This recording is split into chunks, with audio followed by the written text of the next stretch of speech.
So poignant that as the rain poured down on this almost deserted Etihad Stadium, and yet we're thinking of everyone who's been affected, family, friends, colleagues. Our thoughts with everyone who've lost loved ones during the past 100 days. And before kick-off here in Manchester too at the Etihad Stadium, all of the players and referee Anthony Taylor have taken a knee before kick-off here. And just as was described earlier at Villa Park, Pat Nevin, a powerful statement. Yeah, and it's great to see every single player, and not even a consideration of anyone doing anything else and doing it the correct way. And well done to all of them, and well done. Football's shown itself in a very, very good light in the recent part of this pandemic, and this and also the arguments over the way the treatment of some of the black players and black people all around the world. So well done, football. So the Premier League is back, and this second match of the restart begins. This is the Etihad Stadium, the first night of Project Restart. It's Manchester City, who even on June the 17th are still the reigning champions of the Premier League, against Arsenal, who are trying to get themselves further up the table into the European positions and possibly even into a Champions League position. As they kick off, Arsenal, they are 5 points behind fifth place Manchester United with this match in hand. This one of the matches that was displaced by the Carabao Cup final, which was won by Manchester City shortly before the suspension. We're only through the teams in full again, but it's back at the moment with Bernd Leno, the Arsenal goalkeeper, who sends it long downfield for Aubameyang, but the offside flag is up. And in any case, Nketiah lifts the ball over the top of the crossbar after he was put through towards the edge of the penalty area. But the flag on the far side, and a free kick to Manchester City, who have Ederson in goal, a back four of Walker, Garcia, Laporte and Mendy. In midfield, Gundogan, De Bruyne and David Silva, Riyad Mahrez, Raheem Sterling and Gabriel Jesus. And the Arsenal side looks like a back four, Pat. Yeah. Leno in goal, Bellerin, Mustafi, Pablo Mari and Tierney at left back, Xhaka and Guendouzi with Willock in midfield, Aubameyang, Saka and Nketiah. And again, if you just switched on to us on 5 Live, the news that Mesut Ozil is not involved, not even among the now permitted 9 substitutes, and there'll be more on that later. But Manchester City in the sky blue shirts, defending the end to our left. Kyle Walker is able to get the ball down and win it against Nketiah. Then the ball's played back to Ederson, who took a bit of a heavy touch there and is able to clear it away, and he finds Sterling near the centre circle. And now Manchester City coming forward. The ball's played by David Silva to Mendy on the left hand side. Mendy's ball across towards Sterling on the edge of the area. A challenge came in, and the challenge is given as a free kick for the challenge on Sterling, which must have been inches outside the penalty area, Pat Nevin. Yeah, just a lot happening there. It's been a lively old start to the game. And the problems of some of the games that we've watched with no fans around, it's been a bit dull to start with, but it hasn't been like that at all. That was a poor clearance. He goes with his left foot there, and he should go with his right foot. That's the mistake he made. Completely missed the ball and did not miss. Yeah, Sterling coming through there and absolutely whacked through him. So it's a free kick in an incredibly dangerous area, and there's quite a few lining up that fancy this just now for City. Absolutely wiped Sterling out there. As you say, Pablo Mari it was with the challenge, who came across the edge of the penalty area. He missed it initially and then caught Sterling, and it's inches outside of the penalty area, just to the left of the D. So Kevin De Bruyne is the man who looks as though he's going to step up to take this. Gundogan comes across to have a little word with him, but Gundogan now wanders away to the right of the ball, and it is well placed for De Bruyne on his right foot. Here he comes then, right-footed, swirls it over the wall, and I think goalkeeper Leno did get his fingertips to it. Might have been going over the top, but he made absolutely sure, the Arsenal goalkeeper, and it's a corner. There must have been a temptation for him to go low there. Actually, it was a very good save. It was kept in. Yeah, it was going under the crossbar, I think, and just clipped it over. Corner taken short. Mahrez plays it in, but the assistant has spotted an infringement. Was it played back to him in an offside position? Yes, he was. He was in offside position. So it's a free kick to Arsenal. 0-0 the score. Manchester City 0, Arsenal 0. This is BBC Radio 5 Live. Back with the Premier League. Still waiting for the first goal since the resumption after the 0-0 draw. Well, technically, Pat, we're still waiting for the first goal.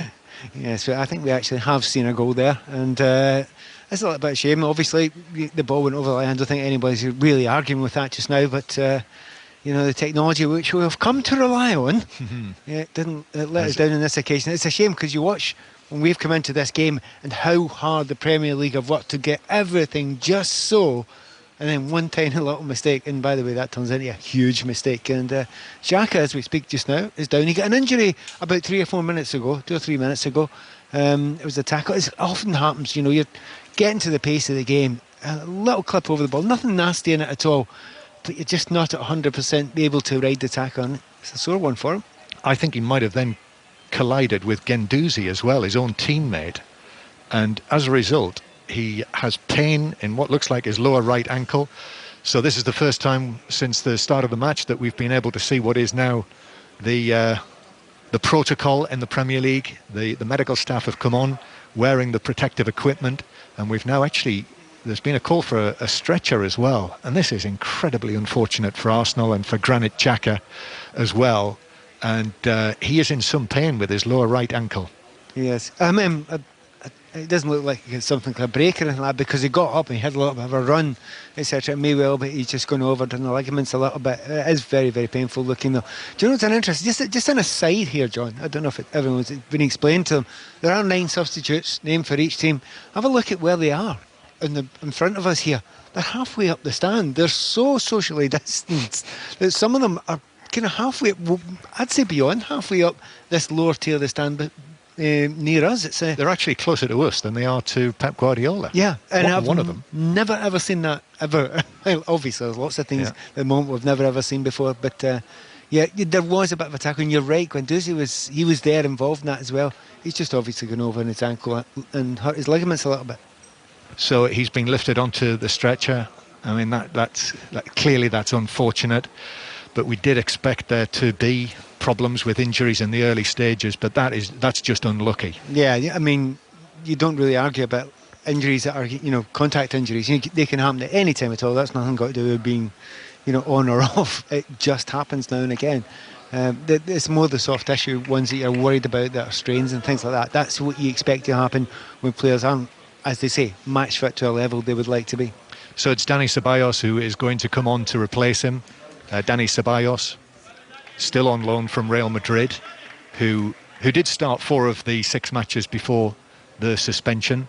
So we'll slot into the midfield in place of Granit Xhaka, who is now being lifted onto the stretcher. And the former captain, who lost the captaincy earlier on this season in rather controversial circumstances, has now been lifted onto the stretcher, and he's been carried off the pitch. And there's a contraption there that the stretcher, the orange stretcher, is now being lifted onto, and he's standing with his arms folded there. And we will find out later exactly what the damage is to the Arsenal midfielder Granit Xhaka. It's Manchester City 0, Arsenal 0. And here's Ceballos straight into the game, plays it through the middle, but Nketiah, even though he got a touch, wasn't able to knock it into his own path.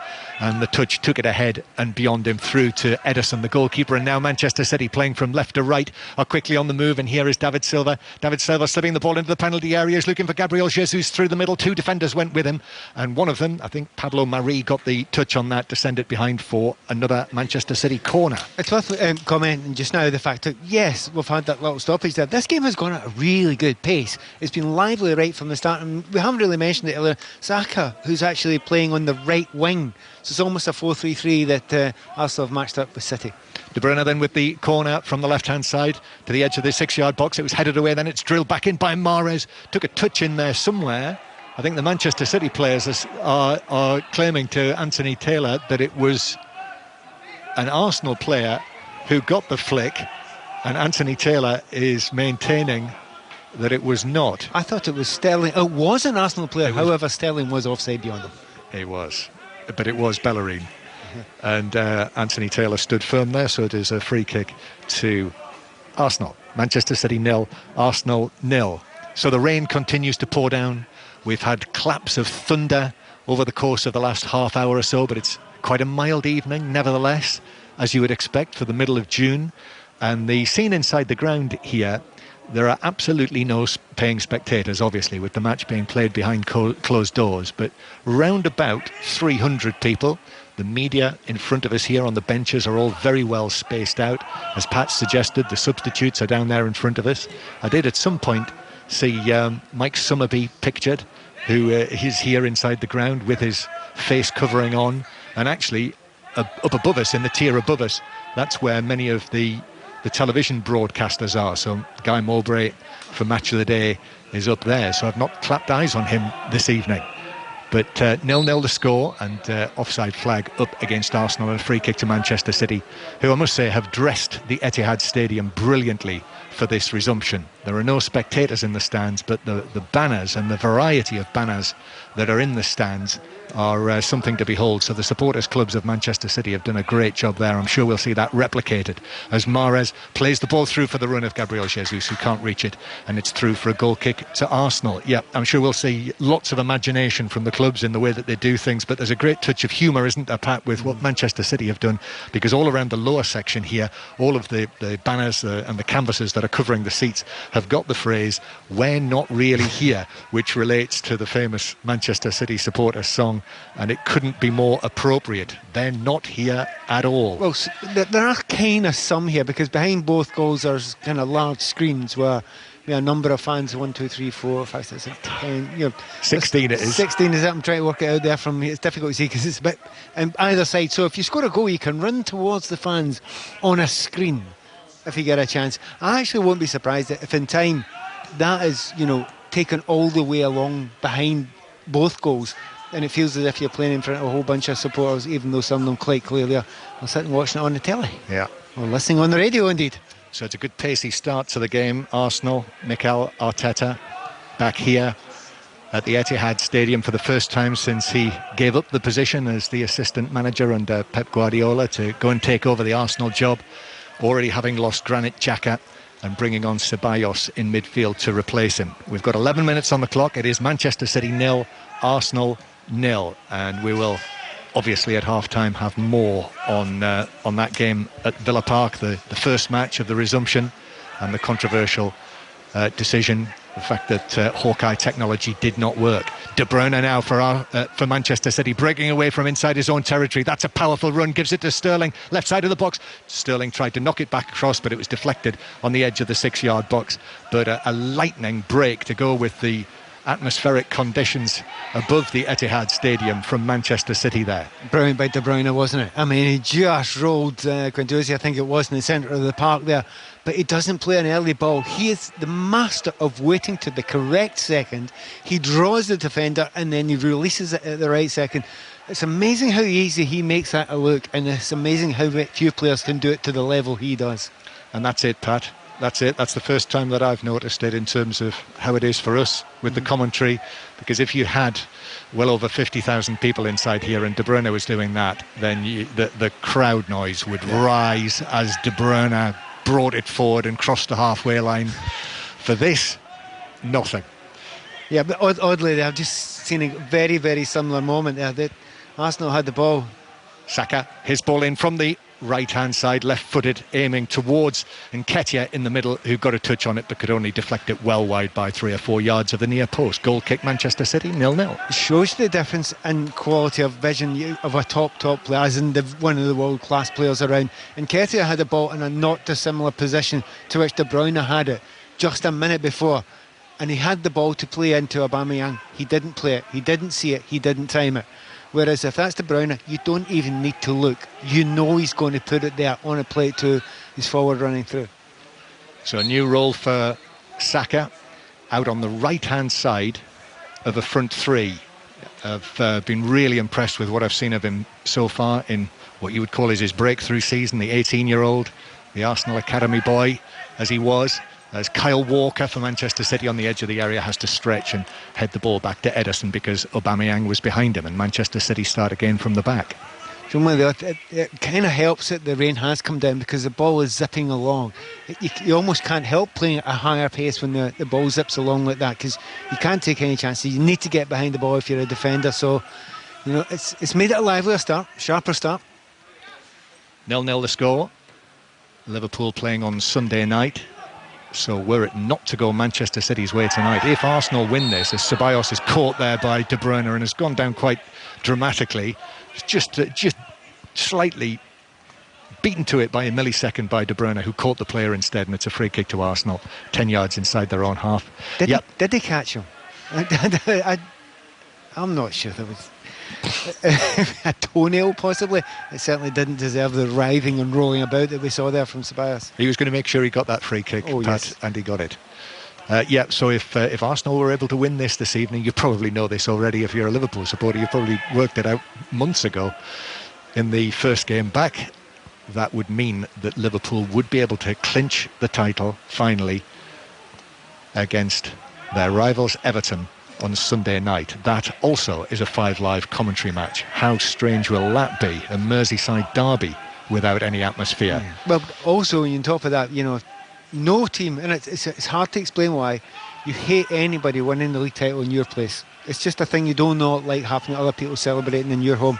But when it's your great rivals as well, trust me, Everton will be fighting in that game. Nice from Ceballos on the halfway line, sets off Tierney. Tierney now to Aubameyang down the left-hand side, but Aubameyang's cross is blocked by a stretching right leg of Kyle Walker to send it behind for Arsenal's first corner of the match with 15 minutes played and the score 0-0. Pat Nevin. Yeah, good to see Tierney getting forward for the first time.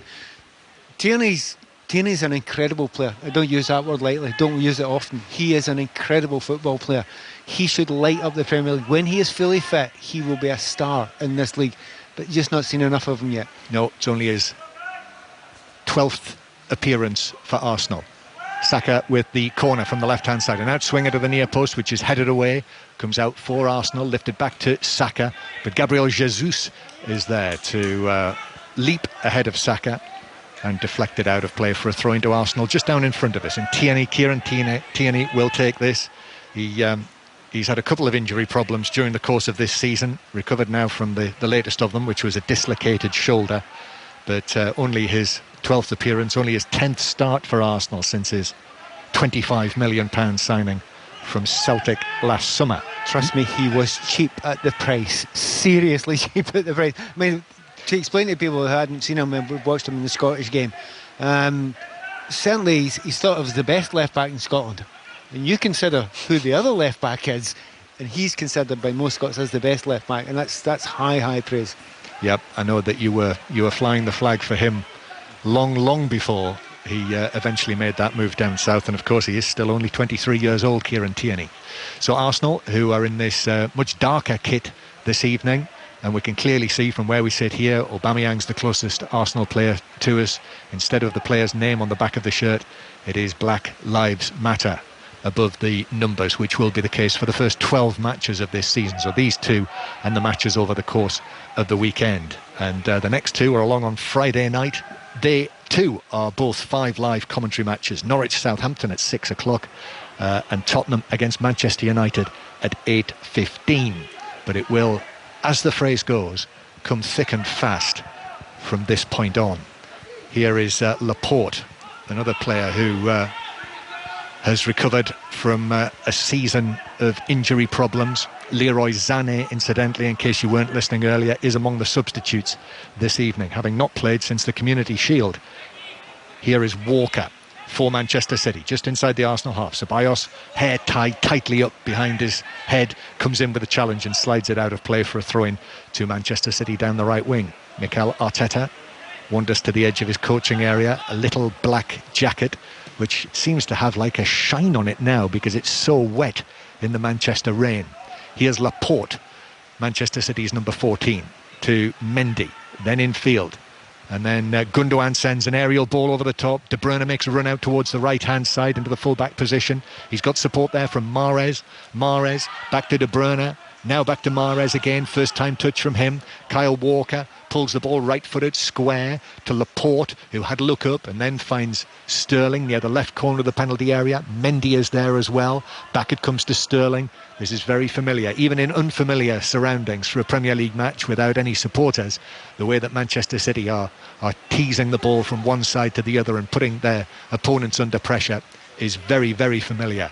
High ball swung out towards the right-hand side. Mahrez challenged by Tierney, who does well. And the ball falls fortunately for the Scotsman, and he's able to play it back to Ceballos, who gets his head down, and he will run it away now from halfway inside his own half. Then hits a right-footed ball. He was looking for Nketiah's run, but that was easily cut out by young Eric Garcia, who was another interesting choice this evening. Manchester City's number 50, the 19-year-old playing in central defence alongside Laporte. There's no John Stones, and Otamendi is only among the substitutes this evening. Yep, it's a big call, but Pep Guardiola never worries about making big calls, particularly that centre-back position. He doesn't seem to over-worry about that position, putting midfielders in there quite frequently as well. I think he feels this team should be able to hold on to the ball and, just deny the opposition opportunities to attack. To be fair, Arsenal have got forward a few times. I think they've started well. I think they've looked very sharp and very zippy. But I do feel that, just as you were suggesting there, John, they're beginning to hold the ball a little bit better and beginning to get the space now. Manchester City coming forward down the right-hand side with Kyle Walker into the penalty area, goes past Mari, takes it to the byline, tugs it back and doesn't find anyone in a sky blue shirt. That's remarkable that there wasn't anyone there, because it was a packed penalty area. But Kyle Walker there, that was dazzling stuff from him. I know you've seen, I think, the first soft tissue injury that we've seen, the one that they were fearing. I'm trying to see if it is a hamstring injury he's done down there. He was chasing by there. Walker went. He made the big mistake of trying to chase after Walker, and that's a bit tricky because Walker is absolutely lightning, and that's a hard one. It's Mari, isn't it? Yeah, Pablo Mari, who pulled up. You're absolutely right, Pat. Well spotted, and that's why Kyle Walker went past him so easily. Yep. He's got back to his feet. That's very unusual. I can hear the surprise in your voice, and you're not wrong to be surprised. He went down again. And now he's exactly. If you go chasing a player and then suddenly pull up like that, it's a real surprise if you carry on for most of the game. I actually think it might have been a calf strain. It's hard to tell from here. He's not got his... I think left calf maybe is the one I'm guessing there. I don't think it is a hamstring. There's a special way they move when they do the hamstrings, and he didn't seem to move that way. In fact, it could be even lower than that. It could be his Achilles tendon on the left-hand side. That's not good news. No. Like you, Pat, with the way that he pulled up, and he did make that reaction, which makes you think that it is, as you suggested, a soft muscle injury. Then when he got up and started running, he went down and clutched his left ankle, and now he has sat down, and it looks as though Arsenal are going to have to make a second change with little more than 20 minutes on the clock and the score 0-0. They've already lost Granit Xhaka to injury. That was unfortunate. And as the Premier League did explain to us earlier this week, they will be playing in music when the ball is not in play. And that's exactly what they're doing now, with a touch of Manchester from times past. But I don't actually mind if it is Barney and Hookie that are playing behind us. That's okay for me, but looking at them, I've just thought of a problem that I've got here with this substitute situation, right? You're only allowed to make the substitution 3 times during the game. So what happens if you have 3 injuries? Well, that is permitted. So if you just get injured, you can make a 4th one? I don't think you are. So you'd have to make... So say you got an injury. This is getting complicated. I did read this, Pat. Now I can't remember what it said. I've read so many regulations over the course of the past couple of weeks. The concept being... It is mentioned. It is mentioned in there. So we've now had the first drinks break of this match, which has an air of irony to it, as the rain pours down from the skies in Manchester. The players have stopped for a drinks break, and Pablo Mari is still receiving treatment. I can't see him coming back. You can't take a chance with that anyway. I mean, if he says I feel okay, and then he goes and then he snaps his Achilles or something like that, you could be out for 6 months, 9 months, anything. So you can't take a chance. This is the player who was actually a Manchester City player, even though he hasn't played for the club yet. He was sent straight out on loan, and is actually on loan from Flamengo in Brazil. And on the subject of Brazil, on comes David Luiz to take the place of the injured Pablo Mari. So there we are, Project Restart, Pat, and 2 injuries for Mikel Arteta in the first quarter of the match. Yeah, it's a tough one, but I think the managers, some of them have certainly been complaining about it, and I know managers lower down the league who have smaller squads, or certainly smaller limitations in the quality when they go out with the first 13, 14, 15 players. They've been complaining about that, saying that it helps, the big teams, as it were. But I mean, Arsenal have got a big squad, but even it will hurt them to lose 2 players this early, not just in the game, but in the Project Restart when they've got a lot of games in a short period of time.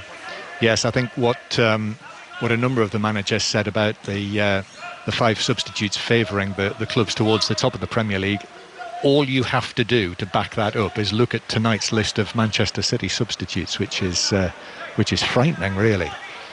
So it is 0-0. David Luiz and Dani Ceballos have come on as substitutes for the injured Granit Xhaka and Pablo Mari. And Mikel Arteta is finding out about all of the agonies and worries of being a football manager in what is only his 16th competitive match as the Arsenal head coach, as he is. Play back underway. Manchester City in the sky blue shirts, white shorts and white socks against an Arsenal team in this very dark blue and black away kit with the yellow numbers. Ball in from the right-hand side from Saka, but Ederson's very quickly out there and scoops the ball up. But De Bruyne has lost possession, and now Aubameyang could be onto this and shoots from 22, 23 yards, but got right underneath it and curled his shot over the angle of post and bar by probably 2 or 3 yards. He just looked a bit lax there, a little bit slack when he had that shot there. That's a good opportunity, that. You have to get it on target. And the unusual thing, how many times have we said that in commentary over the years? Kevin De Bruyne loses control of the ball. Very, very unusual, but it is slick out there, you know, and the ball zips towards you, and it's very unusual to see any player, you know, at that level doing that, but particularly Kevin De Bruyne. Poor mistake from him. What do you think, Pat? 25 minutes played, Manchester City 0, Arsenal 0. What do you think? I think it's a good game. I think it's okay. I mean, I think it's live at a decent pace. You know, it would be nice if you had the goal. You know, that would have livened it up a little bit more and it would have helped. But, you know, I've watched plenty of games, particularly if we always go back to this Bundesliga, and some of them were desperately dull to start with. They were desperately dull, and they were desperately slow. I'm not seeing this as desperately slow. Actually, it's zipping you out well. The pace is, you're not too bad, and maybe that's why you've got 2 Arsenal players hobbling over to the dressing room already. So it is Arsenal in possession, deep inside their own half. As I say, the very dark blue-black kit with the yellow trim, yellow stripes here and there. And it is the unmistakable figure of David Luiz, who's carrying the ball out from the back, but then turns, gives it to Tierney, and it finds its way back to Bernd Leno, the goalkeeper again. I just watched him actually play a pass there, David Luiz. I once saw him play a no-look pass, not playing a no-look pass, because he always plays no-look passes. Whatever, even if there's nobody around him, he plays them. Here's Sterling. Now Sterling, foot of the centre circle to De Bruyne. De Bruyne to the edge of the area, back onto his left foot, then uses it to try and feed Mahrez, but Mahrez was just beaten to it by Ceballos. But Arsenal have lost possession, and now Walker, and then Tierney with a good challenge back to win it back from Kyle Walker near the edge of the penalty area. And Guendouzi turns, and immediately as he passes the ball back to David Luiz, turns and swings his arms downfield to suggest that he was waiting for a run from either Saka or from Nketiah. And then David Luiz swings a ball downfield, which is easily intercepted by Laporte, Aymeric Laporte, who's barely featured this season. I think often mentioned as one of the reasons why Manchester City haven't been able to go toe-to-toe with Liverpool this season. Only 8 appearances before the suspension of the season because of his injuries. Aymeric Laporte, Mendy, now Gabriel Jesus and Sterling.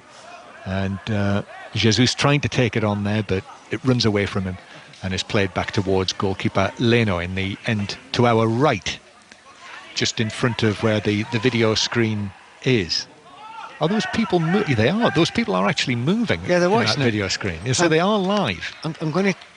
Is it Gogglebox kind of thing? It is. It's a bit like that. You know, they're watching us, watching them, watching the game kind of thing. Yeah, it's okay. Do they know they're on camera? I suspect they do. Yeah. But that is quite incongruous, isn't it?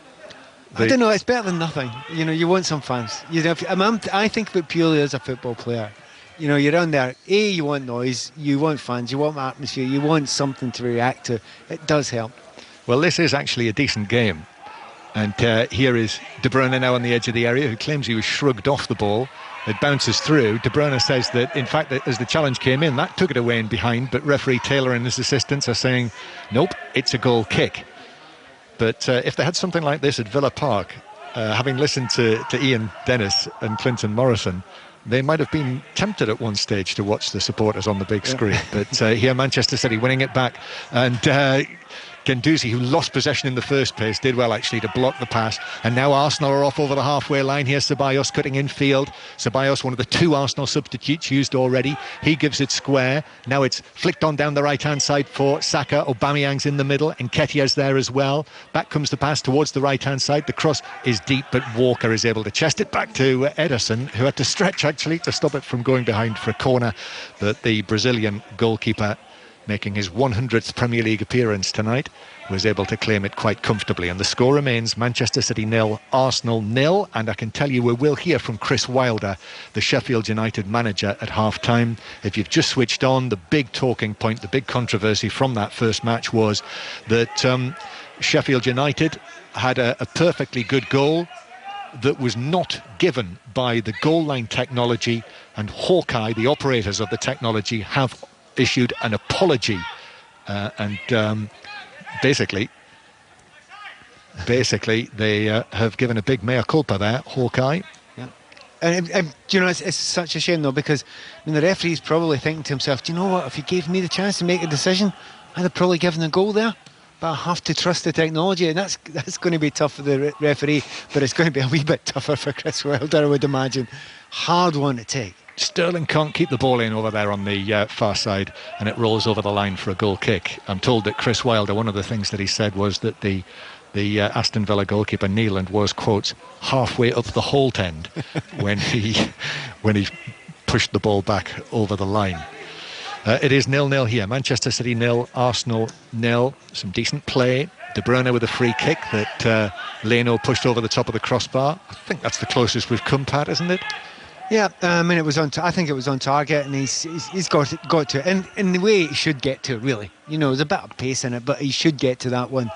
So that's about the closest there. But again, there's nothing wrong with the pace of it. One or two players don't look absolutely to the pace of it. You want to see a little bit more from Nketiah, maybe certainly a lot more from, you know, on the left-hand side. Aubameyang's really been quite quiet so far, and you know the quality he's got. De Bruyne, 25 yards out, shoots, but that was blocked at source by Joe Willock. Comes back out to De Bruyne again. Here's Gundogan. Gundogan's pass very congested in there, and there are a couple of Arsenal players who were able to block the pass, and it bounced for the visiting team, and Arsenal have got it back again in front of their own penalty area. I think the rain has eased for the time being, but as is always the case with David Luiz and Matteo Guendouzi with their long curly hair, they've taken on something of the look of the drowned rat. Here's David Luiz passing the ball away to Ceballos. Then Kieran Tierney will give it back to David Luiz again. I think those two players you're talking about, John, I would suggest that they probably have as much an influence in the game as anyone. Come on, referee, that's a foul there, isn't it? Garcia seemed to be hauling down Nketiah as the two of them challenged for the ball on the edge of the area. No free kick given, and Manchester City are able to clear it away. Here's Mahrez halfway inside his own half, and then back it goes towards the teenage central defender Eric Garcia, who it's one of the rules whenever we mention Garcia, and I've seen him quite a few times actually this season in the various appearances that he's made. This is his 8th start across the competitions.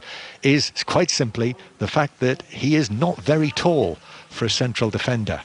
As City send the ball away down the left-hand side, Mendy's going to do well to reach that. Actually, he might have done, so Bellerin had to slide in with a challenge to hook it out for a throw, level with the edge of the Arsenal penalty area. The score is still 0-0.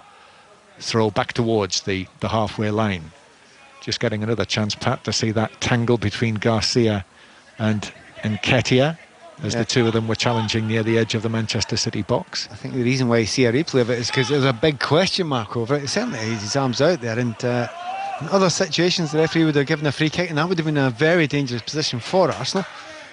Excellent play by Laporte to get in there ahead of Saka, and that has effectively set Manchester City off for another attack. David Silva now to the left-hand side, and Manchester City, this is dangerous. The shot from Sterling, right-footed, and Leno has to go down and make a very good save, diving to his left. That was lively stuff from Raheem Sterling there.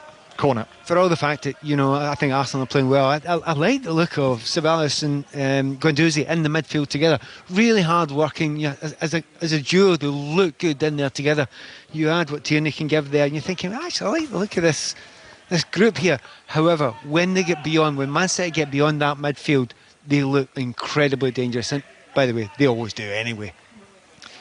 Manchester City, the players have had to retrieve the ball here, as is the case, if they can retrieve the original match ball, which they could. So Mahrez has done that.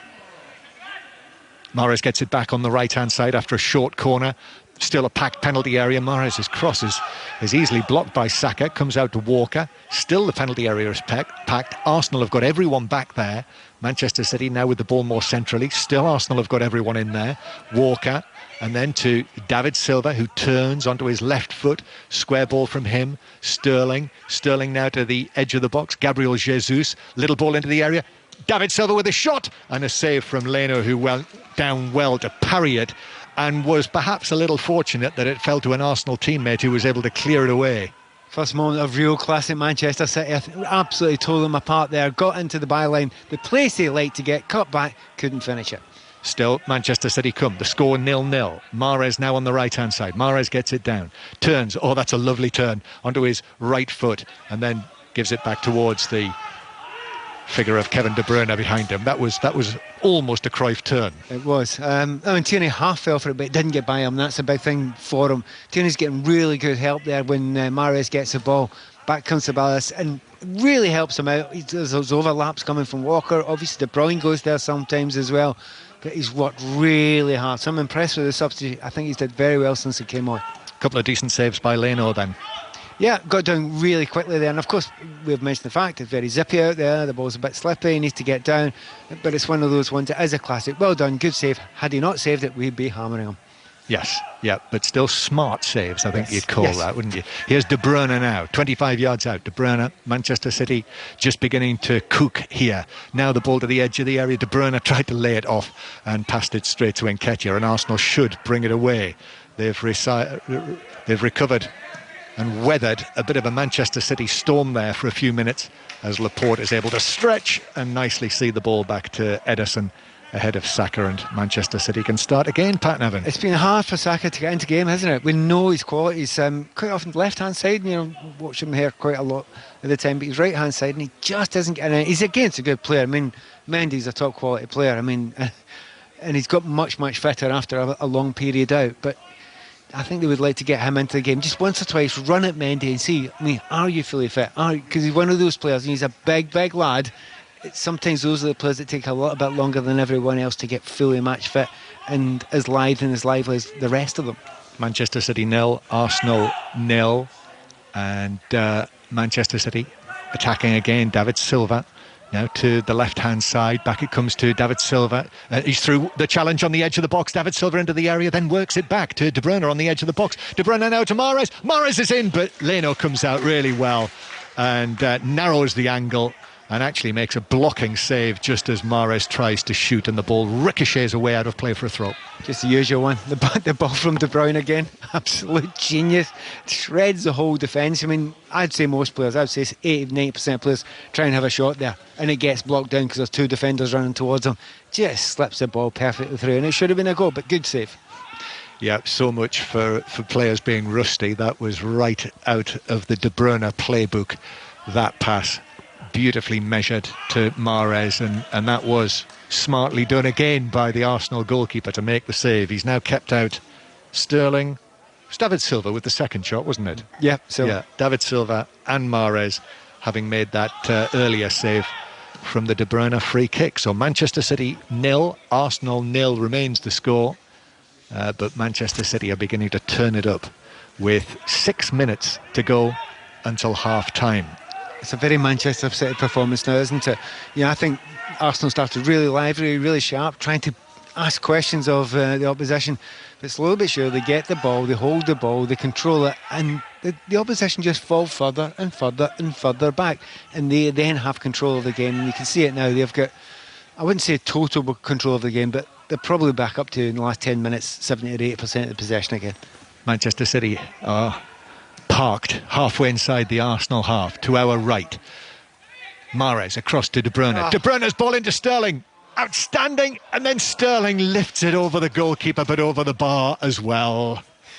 He's a joy to watch. Absolutely brilliant, De Bruyne. I mean, it makes it so easy. He's on the edge of the box, so the ball's played into him. He's got players running towards him, but it's the time in the pass. He plays it 2 steps earlier than everybody else. He has spotted everything that is going to happen. He's figured everything out. He's got a mind of a mathematician there, but he plays the ball beautifully, and it's the weight of it as well. That is 2 clear-cut chances with 2 defence-splitting passes. By a distance, he's the best player on that football field just now. And also Sterling brilliantly found the space there as well. He found the space, De Bruyne found him. Yeah, I mean, he's running great, and he started the move as well. So it's almost a 1-2 there, and well done him for doing that. Ceballos has gone down just now, but I have a suspicion he'll get back up in the wee well. But you look at, I mean, okay, so I'm slightly biased in this way. I mean, I look at players like Silva, and it's nice to mention him because he's not going to be here that much longer with us in the Premier League, and he does that for fun as well. But De Bruyne at the moment, there's just so few players that do that. The explanation was given at the start of the game. Don't worry, when he gets in position, it will land there. You make the run, so you make the point that Sterling makes a run. Yeah, see when you've got a guy that's going to get it to you, you'll keep on making that run. It's dead easy to keep making those runs when you know he's going to land at your toe. So well done, Raheem, but Kevin De Bruyne, why? Well, De Bruyne and Sterling were on the mark when Manchester City won at Arsenal in December. They won that comfortably, I remember. It was one of our commentary matches on 5 Live. 3-0 win. Arsenal have actually lost their last 6 matches against Manchester City in all competitions. But this is new Arsenal under Mikel Arteta, who are unbeaten away in 11 matches in all competitions. They've not lost away from home since Unai Emery was the coach. Here's Saka, who's in an offside position down the right-hand side, and it's a free kick to Manchester City halfway inside their own half. Am I allowed to say that is a fantastic statistic, John?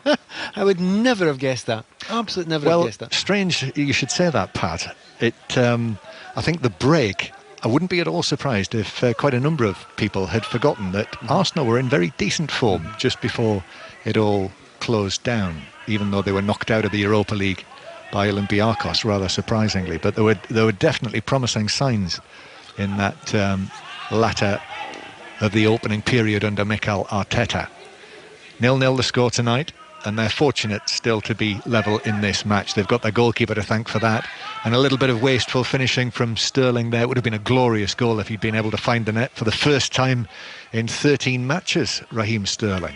Back it goes to goalkeeper Ederson. Just pops it across his penalty area, and then in the... How great is this to see Manchester City doing this? We've missed this sort of thing. This is one of the things we've been missing from the Premier League, watching Manchester City knock it around like that at the back with their goalkeeper Ederson. And then Kyle Walker actually clatters into Tierney and concedes a free kick halfway inside his own half. Yeah. 2 or 3 times they've played it out for the back, and it's looked a little bit hairy, but I mean, the hairless man down there just tells him, keep on doing it. Just keep on doing it. That's the way you drag people in, and that's the way you create space in the midfield, because if they try and press you up there and you play through them, you will have massive gaps to run into, and you get the likes of De Bruyne in space and Silva in space there, and that's why they do it. And it's shown over the years, it's worked. The hairless man. Yes. Yeah, not the referee, not Anthony Taylor. This is Pep Guardiola we're talking about. Yep. Free kick then. I say Walker clattered into him. I'm going to restate that. He nudged into Tierney, who then hit the deck. Free kick, though, for Arsenal. Ceballos runs over it, so it's going to be played in by Saka. He dropped it beautifully into the area, and sliding in for it was actually Mustafi from the back, who couldn't get a touch on it, and it's through for a goal kick, and it's still Manchester City 0, Arsenal 0. We're allowed to say just now, just because it's Saka, we don't ignore the fact that ball was as good as anyone. That's exactly the place you want to put it. That's exactly where your centre forward wants to go and attack it. He is only a foot short of getting a toe onto it there, but that is a brilliant cross in there by the young player. He's not had much of the ball so far. That is the first piece of quality. Sterling wins the ball against Bellerin, and so Manchester City are able to bring it forward, but David Silva has to turn it back into his own half. Chipped forward though, and David Luiz stoops forward and heads it down to Guendouzi, who went down rather easily, under the challenge from Gundogan. Gets up, takes a quick free kick, but the referee wasn't ready. So Arsenal will have a chance to take it again from inside their own half. Still goalless, still waiting for the first goal since the resumption of the Premier League here tonight. The last one was scored on the 9th of March by Harvey Barnes of Leicester City. And he was in great form anyway. He's another player who's, you know, when you have a break like this, you know, some players don't want a summer to come because they had a great run of form, and Barnes had some really fine games just before that. 0-0 the score. Mind you, we were covering the golf in America over Thursday, Friday, Saturday and Sunday, and it turned out to be won by a player, Daniel Berger, who'd been in great form without winning before the resumption. So it is possible to carry over form in sport. Here is Walker inside his own half. Walker, a little ball forward towards Riyad Mahrez, and then Manchester City can start again from inside their own territory, which they do, down the left-hand side with Mendy. Sterling comes short, Raheem Sterling onto his right foot, then back towards the halfway line. Laporte, left-sided central defender. Garcia, the right-sided central defender for Manchester City. He puts his foot on the ball, plays it up towards Gabriel Jesus through the middle, who was just caught off balance by Mustafi. It's a foul. Yeah, Jesus went down. He's clever. He's put his body in his way and he's taken the hit. If you go and jump in there and get close and you don't touch the ball but touch the player, it's a foul. But I can see the hesitation. I can understand the hesitation in your voice. It seems soft, but it's a bit naive by a defender. 3 minutes of added time. Mahrez takes it, but the referee wasn't ready. A minimum of 3 minutes. So the free kick will be taken again. He actually hadn't sprayed the line for the wall, which he's doing now. Anthony Taylor, the referee. Lots of the players don't like that because they want to be able to take a quick free kick now and again. But, you know, you have to wait till the whistle. That's the rules. Yeah, it depends what the communication was, doesn't it? And Anthony Taylor is standing over the ball now. Mahrez is there to take it. He has had one of the chances. De Bruyne, Sterling, David Silva, Mahrez, all had efforts saved. De Bruyne takes this latest free kick in, which is headed away on the edge of the area, comes out to Gundogan, who is very quick there to work it out towards the left-hand side. Manchester City playing it back centrally. Gundogan is actually cut out by Ceballos, but Manchester City are forced back into their own half. And here's Kyle Walker. Walker, over the halfway line he goes. De Bruyne on the right-hand side. De Bruyne's curling ball into the edge of the box, bounces off David Luiz into the path of Sterling, who's able to drive it in and give Manchester City the lead. Poorly defended by David Luiz.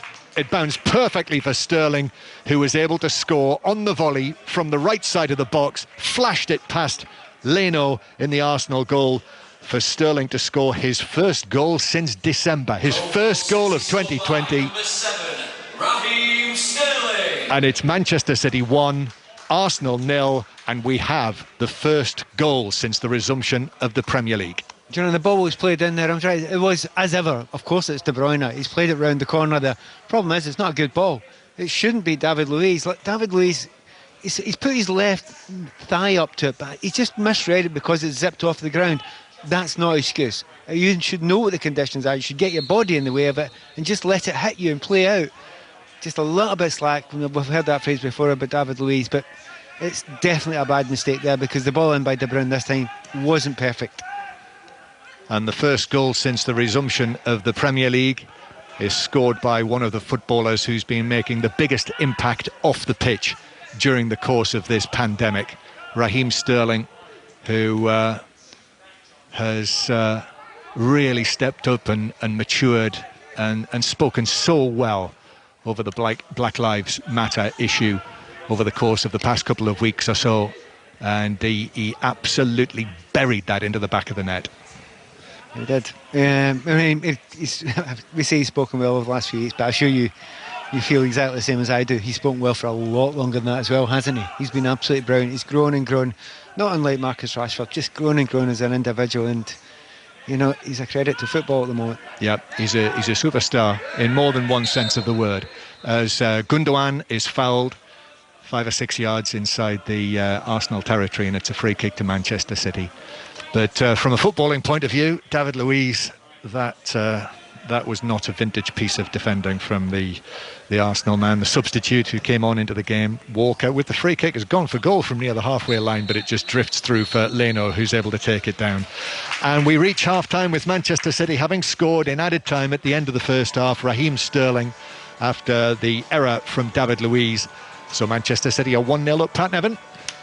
Well, it deserved to be, there's no doubt about that. I mean, well done, City. Most of the players are putting the effort in, putting a bit of a shift down, started quite well.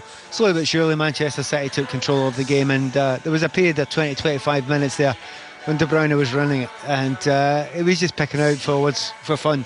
They were beautiful plays, his vision is absolutely stunning. But when he finally did play the ball and it led to the goal, it's one of his poorer balls. It shouldn't have got beyond David Luiz, and I mean, many people know I'm a big fan of David. I've enjoyed watching him in his period here in English football, but we know that mistake's there, and it was one of them, and it's the difference between the two teams so far. Yeah, Arsenal have been unlucky, losing 2 players to injury, Granit Xhaka and central defender Pablo Mari, which is why David Luiz came onto the field. But really, the only thing lacking from the Manchester City performance has been A, more goals, and B, the soundtrack of the crowd, the Manchester City crowd, enjoying the way that they've been playing. It is at half-time here at the Etihad Stadium. Manchester City 1, Arsenal 0. Although I suspect, Pat Nevin, that David Luiz will be delighted there weren't any Arsenal fans there to jeer him after that moment, because that is a really bad error. Yeah, I mean, I know why it's happened. He's come on. He can't actually make the excuse that he's come on and he's a bit rusty. He's been on about 30 minutes, so there's not that. But sometimes the ball just zips off the ground. We've been talking about the fact that we're hammering down with rain before, but you've got to play to the conditions. You've got to understand the conditions. And defenders who are real defenders, you know the ones we're talking about, the Van Dijks of this world. They get their bodies in the way and find out a way to stop that ball instead of trying to take it down on the top of your left eye when it's zipped off the ground at pace. I mean, once again, it'll go down in the statistics as Kevin De Bruyne making the goal, because he will get the assist, and he deserved an assist in that one. But I'll tell you, it will be a mild little bit of disappointment in De Bruyne, because he'll think, I've played 3 absolute world-class balls in today, haven't scored, and the one sort of semi-poor one he plays in, they get a goal off of. But it was poor from Luiz, and he'll be in that dressing room right now, putting his hand up, apologising to his teammates. Some of your messages to 85058 and at 5Live Sport, quite a few of them about Kevin De Bruyne actually. Dan, De Bruyne is world class. Janet, KDB, ridiculously good. He just makes things look effortless. Max, Leno's keeping Arsenal just about in this game. Nathan, Leno's a very good goalkeeper. It should say, actually, Pat, he did make a very good save from Sterling before the goal. Yeah, and he's coming out. I mean, his bravery's been good as well. He's come out, his save he made from Mahrez, I think, was particularly good, because he came out and he closed him down. So, he's done really, really well. You couldn't make any argument there was any problem with the goal that he did lose. It certainly wasn't his fault.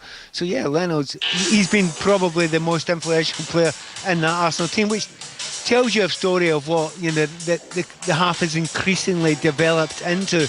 But your earlier comments there from everyone, I'd love to talk about lots of other players in the pitch, but when there's somebody so far ahead of the rest of them, and Kevin De Bruyne making this game, as we say, as you've people have contacted us, as suggested there, he just looks head and shoulders. He is world class.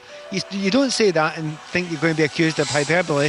He is. There is no question about it. He's miles ahead just now in Manchester City at a different team when A, he's not playing, or B, when he's not in top form. Fortunately for them, that's not very often. So Leno stopped Mahrez. He couldn't stop Sterling, John. And as you said in the commentary, given everything that's happened over the course of the last weeks, given the taking a knee that we've seen at 2 stadiums tonight, Raheem Sterling is a very fitting goal scorer. There almost couldn't be a more fitting scorer than Raheem Sterling. I think that the impact that he's made with his words.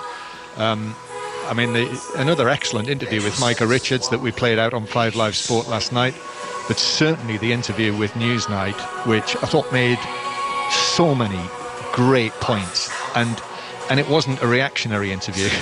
Clearly that was an interview that Raheem Sterling had thought a great deal about in terms of it being a wider point that he was looking to make.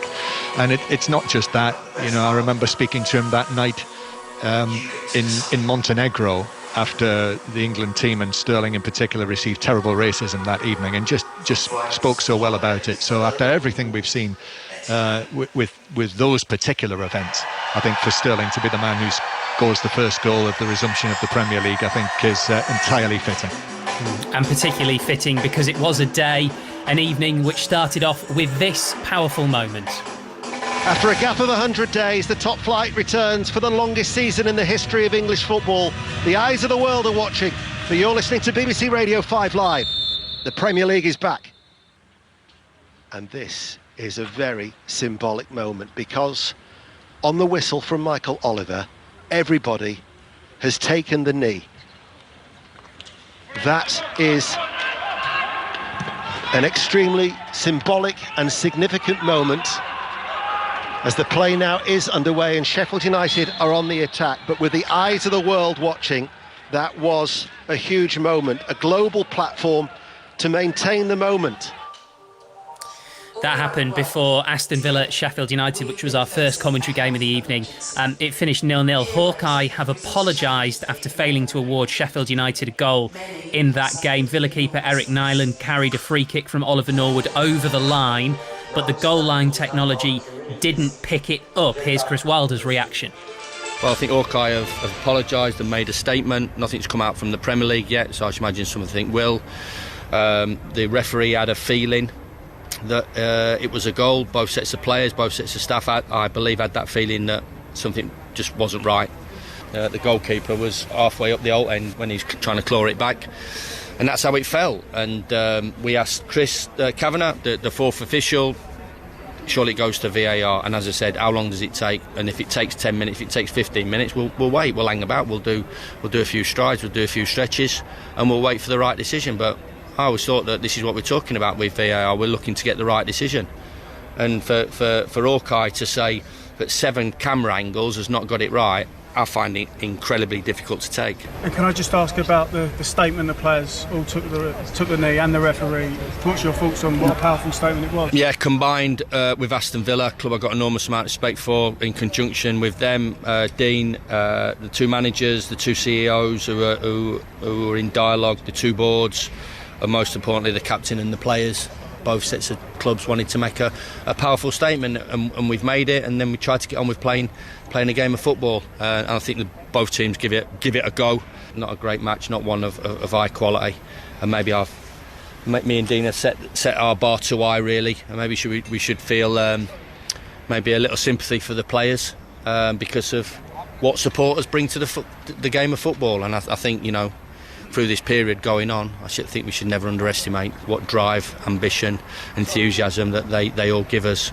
And certainly after game 1, I'm definitely missing it, understanding that we have to get ourselves back going work-wise, get the season finished and play to give people something to look forward to. But give me the buzz of 45, 50,000 people, you know, breathing down my neck tonight at Villa Park, and I'm taking that all day long. Chris Wilder there with George Cummins. Got another statement now on the ghost goal in that game. This is from the PGMOL. Under the IFAB protocol, VAR is able to check goal situations. However, due to the fact that the on-field match officials did not receive a signal and the unique nature of that, the VAR did not intervene. So it's a difficult one, Pat Nevin, because understandably there have been some question marks, and Chris Wilder raised one of them about why VAR didn't get involved. At the same time, this has happened once out of 9,000 occasions. So do you have to have some sympathy with them? What they were faced was obviously completely unique. Yeah, I do. I don't think many other people will understand why they won't. And certainly if you're a Blades fan, you won't feel that way at all. But you know, there are some things in the game that happen, and over the years, certain things have happened where you've had to adapt to rules slightly because you didn't see it coming. This is one of them. You've got to be able to allow humanity to look at it and say, oh, no, there's a problem there. We've got to have a go with the VAR here. You've got to allow the intelligence of either the referee or the officials back at Stockley Park to think, no, we need to look at this. This is important. You know, and if they've not got the ability and they're not allowed to do that in that situation, then the rule is wrong. And it doesn't matter if it's once every 10 times or 10,000 times. You've got to make sure that doesn't happen again. Because I'm sitting here and I'm quite a few miles away and I'm surrounded by, I was going to say loads of journalists, not that many, but a few journalists. We were all watching it, and everybody here said, that's a goal. Now, if we can see it, and the vast majority of the people, as Chris Wilder was saying, around the pitch can see it, as the referee, he's got a feeling about it, surely somebody at Stockley Park's looking at a video thinking, well, I should be able to see that too. You need to allow humanity to get a chance to get involved, to get the right decisions. That's all we wanted from VAR, to get the right decisions, and that was the chance to get it right, and sadly blew it. Yeah, and it's obviously not going to make Sheffield United fans feel any better about it. They are up to 6th in the Premier League, a point behind Manchester United. They would, of course, have gone up to 5th if they'd got the victory. Aston Villa still very much in the relegation zone. They're second bottom, 26 points, 1 point from safety. Here's their manager, Dean Smith. The goal that wasn't, I suppose you call it. But it's about time we got a little bit of luck with technology, I suppose. And but he's probably been a passenger for most of the game today, Nyland. And I thought we deserved the win today. I thought it was a good performance. What's your understanding of the goal and the incident? Well, you looked at the watches, and all 4 of them said it hasn't gone over. And if you've got the technology that's telling you it hasn't gone over, then what can you do? That's Dean Smith. We'll be back at the Etihad shortly with John Murray and Pat Nevin. Manchester City 1, Arsenal 0 at half-time in our second commentary game of the evening. Another football line to bring you. Barrow have been promoted to League 2. National League clubs have voted in favour of proposals which sees the Cumbrians return to the EFL after 48 years. Let's bring you details on 2 other big sports stories today. The US Open tennis will go ahead. We can speak to our correspondent Russell Fuller. A big boost because Serena Williams says that she will play. Yes, Steve, this was the official US Open news conference to confirm what we already knew, that the US Open was going to go ahead behind closed doors at the end of August. There's been some quite strong opposition to that from a number of leading players, most notably Novak Djokovic. And at the start of this virtual news conference from Flushing Meadows, Serena Williams pops up on the big screen and declares that she will be playing the US Open this year. In fact, she's even had the surface that they'll be playing on in New York shipped to her house for practice. The USTA, I'm sure now, very much hoping that her commitment, her public commitment, will rub off on some players who are more reluctant to travel. Yeah, and I know there have been several other announcements today with the rest of the season sort of coming into the picture a little bit more. London and the O2 is still on the agenda, yes? It is. The news of this event has been more encouraging in recent weeks. It is meant to be the 12th and final year that the O2 stages the ATP finals in November.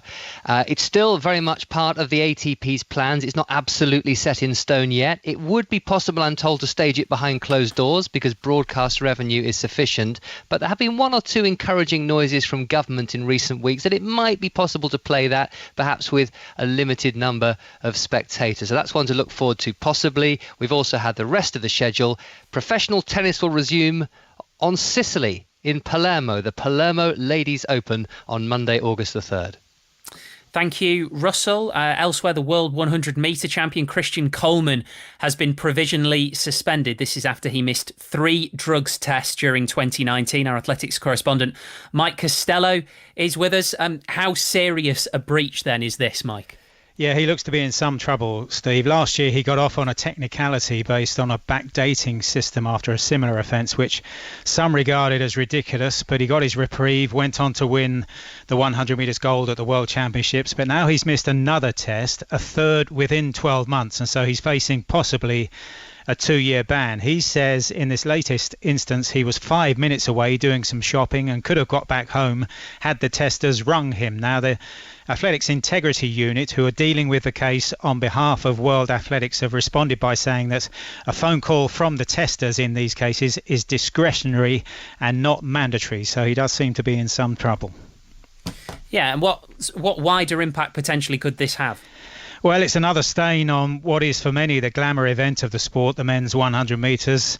Although Coleman has the right to an appeal, and this suspension, as you say, is provisional, but perception is really powerful at times like these. And a story involving the world champion in the 100 metres will only reinforce long-held scepticisms that some have about athletics. Coleman is the 6th fastest man in history. Of the 5 ahead of him, only the number 1, Usain Bolt, doesn't have a doping violation against his name. Mike, thank you. That's our athletics correspondent, Mike Costello. And should say as well, very sad story from earlier today. Tributes have been paid to former snooker player Willie Thorne, who's died today at the age of 66. And also the Queen's Horse Tactical won the Windsor Castle Stakes earlier at Royal Ascot. The players are back on the pitch at the Etihad, or at least the Manchester City players are. They lead Arsenal by a Raheem Sterling goal to nil in a game where Arsenal have already had to make 2 of their substitutions. It's a good job they've got a few more. They need to find a way back into the game. Your commentary team then, Pat Nevin with our correspondent John Murray. Yes, thank you, Steve. Arsenal are out there as well in front of us. The skies have cleared. Overcast, though, over the Etihad Stadium here on the east side of Manchester, where the home side, the still reigning champions of the Premier League, lead by 1-0. The goal that Raheem Sterling scored just before half-time, his first in his last 13 appearances in all competitions, and no further changes at half-time by either of the head coaches who know each other so well. So Manchester City have Ederson in goal, a back four of Walker, Garcia, Laporte and Mendy in midfield, De Bruyne, the excellent De Bruyne, Gundogan and David Silva, and then Mahrez, Gabriel Jesus and Raheem Sterling. An absolutely star-studded Manchester City substitutes bench, as well as City are trying to play the ball away from the back. Gundogan under pressure, plays it back to Ederson, who plays it to Gundogan. Never mind, he's under pressure as well, who then is able to play it back to the goalkeeper, who passes it away. And they're still doing this. De Bruyne comes short to the edge of the area. Then Ederson, all in yellow, over to our right in front of that almost totally empty stand. There is 1 or 2 people inside there. Of course, they are the designated ball collectors and a couple of cameramen as well. And the ball's out for a throw into Manchester City. The Arsenal team, it is now Leno in goal. At the back, Bellerin, Mustafi, substitute David Luiz, who was at fault for the goal, and Kieran Tierney in midfield. Guendouzi, substitute Ceballos, who came on for Xhaka, and Joe Willock, with Bukayo Saka on the right-hand side, Aubameyang on the left, and Eddie Nketiah through the middle. No Mesut Ozil, not involved, not among the substitutes bench, even though there are 9 of them for now until the end of this Premier League season, and Mikel Arteta will explain more about that later. Long ball forward for Manchester City, for Mahrez, racing onto it on the edge of the penalty area, got a touch that was just too heavy and took it through to Leno. And Pat Nevin, former Chelsea, Everton and Scotland winger, is here with us inside the almost empty Etihad Stadium. Yeah, and as I've enjoyed the first half, I hope the second half is as good. I mean, just looking at Arsenal there, are they going to stick the way they are just now? I don't think they're getting enough out of Aubameyang. You realise they've got Pepe on the bench, you know. I mean, how long are they going to wait? Because if they make a change now, and by the way, they might have to make 2/3 at the same time when they make their next change. It's a big call to make. I was surprised they didn't make one more at half-time and maybe get another striker on. Yes, we've just been asking about this business of the 3 substitutes windows. You can make more changes at half-time, but Mikel Arteta decided not to. Here's Saka down the right-hand side for Arsenal. Saka takes it on, slips a ball into the penalty area. It was Willock with the run into the box, but Manchester City were able to clear. And now here's the goal scorer, Raheem Sterling. That's his 21st for City this season. He turns deep inside his own half. He's off on a twinkling run. And then Sterling gives it to the edge of the penalty area. The shot is driven in just inside the box by De Bruyne, but it is blocked almost at source.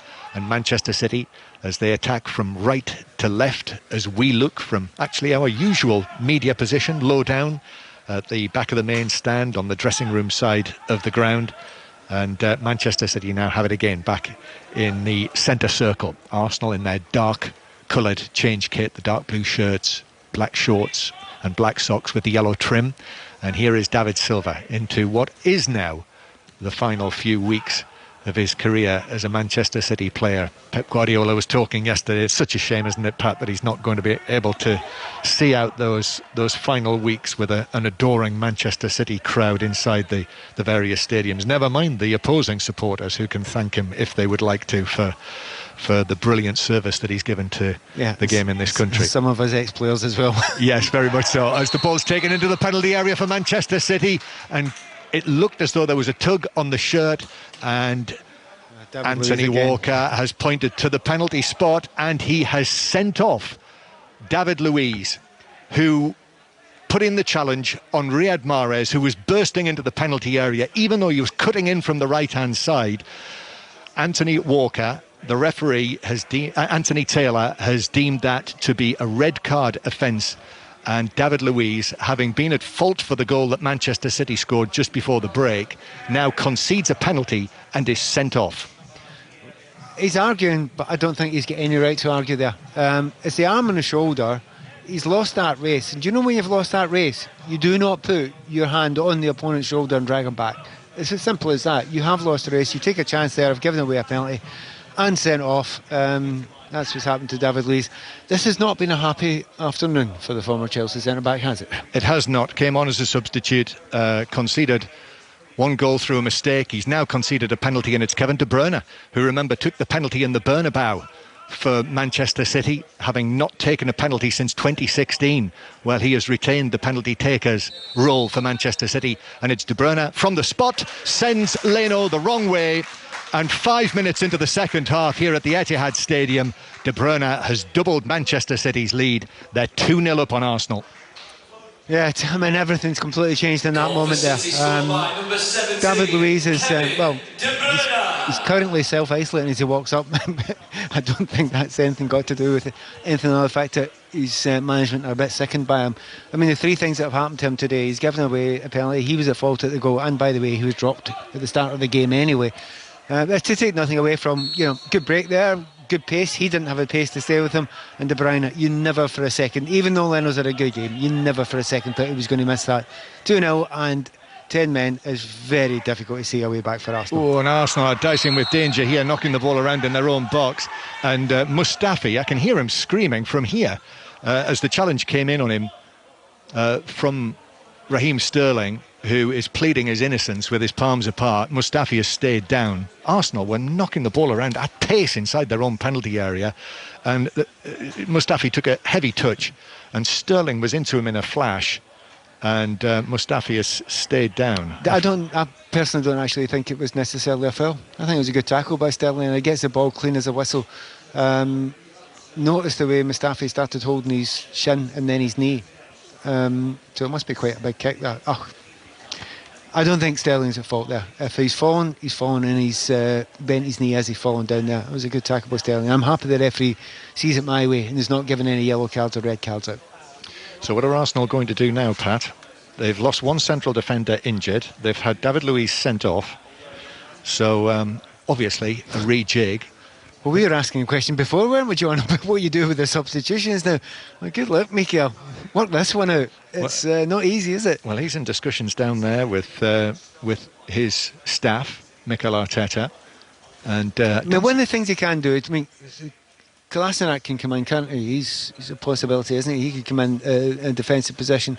The other possibility you've got that he may well not know about just now, I don't know how much he knows. Kieran Tierney is a very good left centre back. You bring him left centre back and you possibly move Saka back into the left back area and you get a little bit of security there, but none of those answers are absolutely perfect for Arsenal. And of course he's got the other central defender out there, Mustafi, who, we think he's going to be okay, and certainly the signs are, even though he's now got to his feet and has received his treatment from his appropriately face-covered member of the Arsenal medical staff, Mustafi is going to have to leave the field. And it does look, Pat, as though Tierney is being pressed in there as a central defender, and that Saka has dropped back into the position where we've You mean precisely what I suggested? Exactly so. The very same. And while Mustafi is off the field, Guendouzi has just taken up that position, but Mustafi's okay. Of course he is. As you suggested again, Pat. He's back on the field. So it is 2-0. Manchester City leading Arsenal by 2-0. So it looks as though, judging by the way that the game has gone and the fact that Arsenal are down to 10 men in this match now, it does look as though Liverpool will still need a maximum of 6 points after this match to be confirmed as the champions. There's a few toffees that are breathing a big sigh of relief, I can tell you right now. One of Pat's former clubs, one of Pat's many former clubs. Laporte near the edge of the area, playing the ball back to goalkeeper Ederson. Been a very impressive return for Manchester City, this, who, as Pep Guardiola was saying yesterday, chose not to play any pre-season friendlies. They just played matches amongst themselves with that great big squad of theirs. But it's clearly done the trick.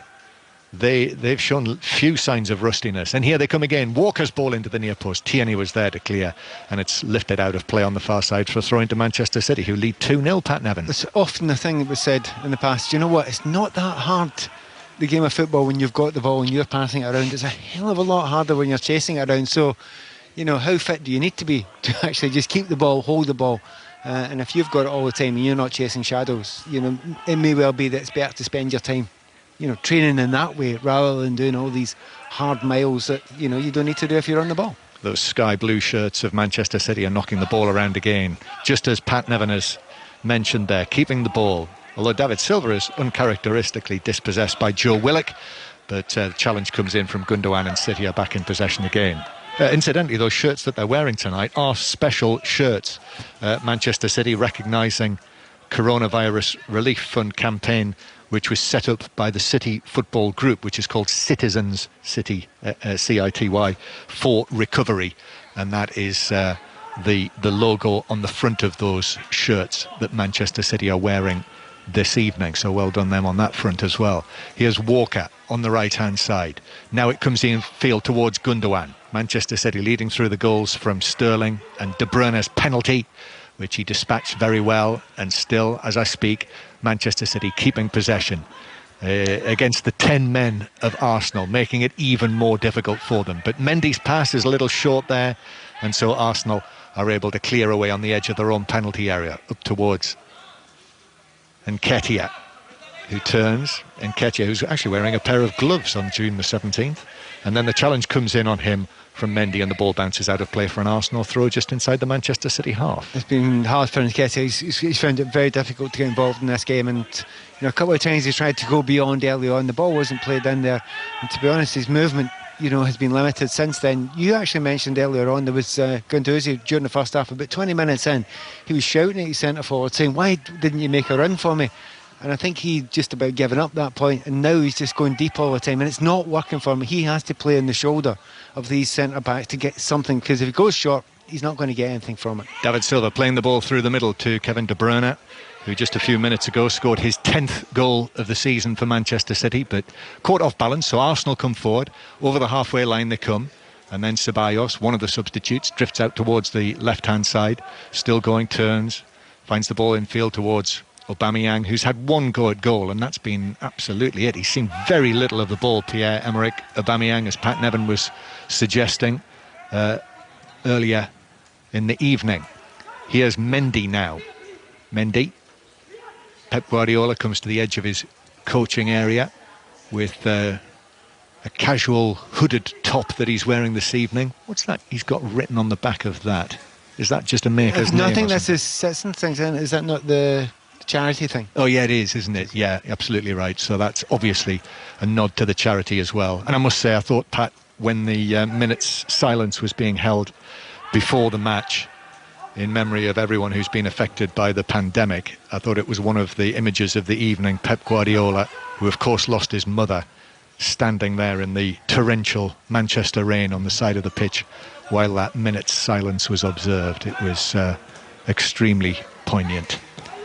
2-0 to Manchester City, to Pep Guardiola's team, who lost the Manchester derby, remember, in their previous match just before the suspension, but have returned here very powerfully and very well, and are 2-0 and comfortably up against an Arsenal team now with a man down because of David Luiz's sending off. That was quite a period, wasn't it, for David Luiz that he spent on the field there. I'm not sure how many minutes it was, but it wasn't his finest hour by any means. I would like to see how many points out of 10 he gets in the newspapers.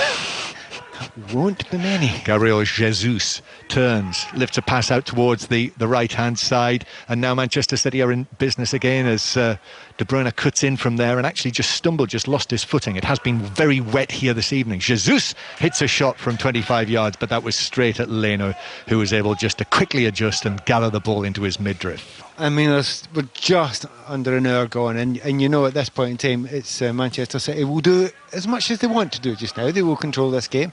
You can't see much of a way that Arsenal can get back into it unless, you know, City get a man sent off themselves. But there's a number of players on that City side now who are actually playing with them themselves. There's an hour gone, I suppose they're thinking, A, I might be getting a little bit tired, or B, why should I go and take a chance and get myself injured?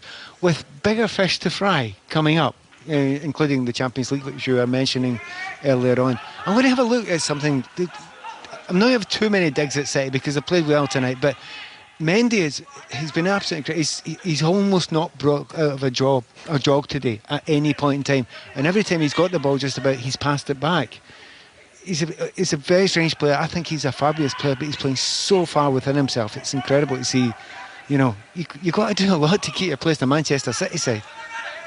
This is 5 Live, BBC Radio 5 Live. It's great to be back with you, bringing you Premier League commentaries again. And we'll bring you 2 more on Friday night as well, indeed. The next 2 of the resumption. The Norwich Southampton at 6 and Tottenham against Manchester United from 8:15. That's on Friday night. As De Bruyne now gets his head down, takes it on to the edge of the area. De Bruyne's ball to Sterling, left side of the box. Sterling tried to pull it back, but then just stumbled at the crucial moment, slipped.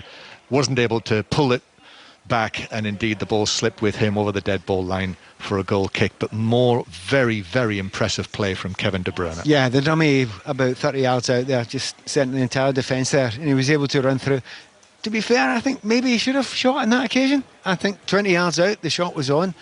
But I think he's looking for the perfect goal there, and every time he's on the ball, Sterling's moving, as you suggested earlier on. He will just move towards space and move towards the goal, knowing that the ball's going to keep on landing at him. And it did land at him again there, but I think a little bit of tiredness from Raheem there. Reason why he couldn't get his left foot wrapped around it.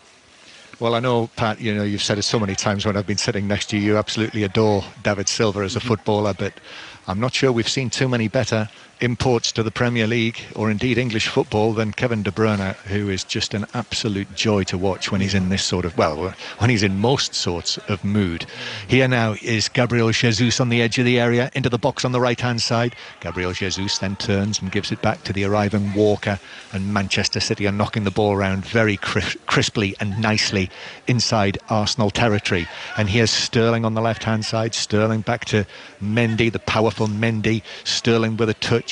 Mendy turns and plays it in field towards De Bruyne, and this great Belgian craftsman just stands over the ball, which is just moving, and uses Mahrez, who was pulled back for David Luiz for the penalty that made it 2-0 to Manchester City.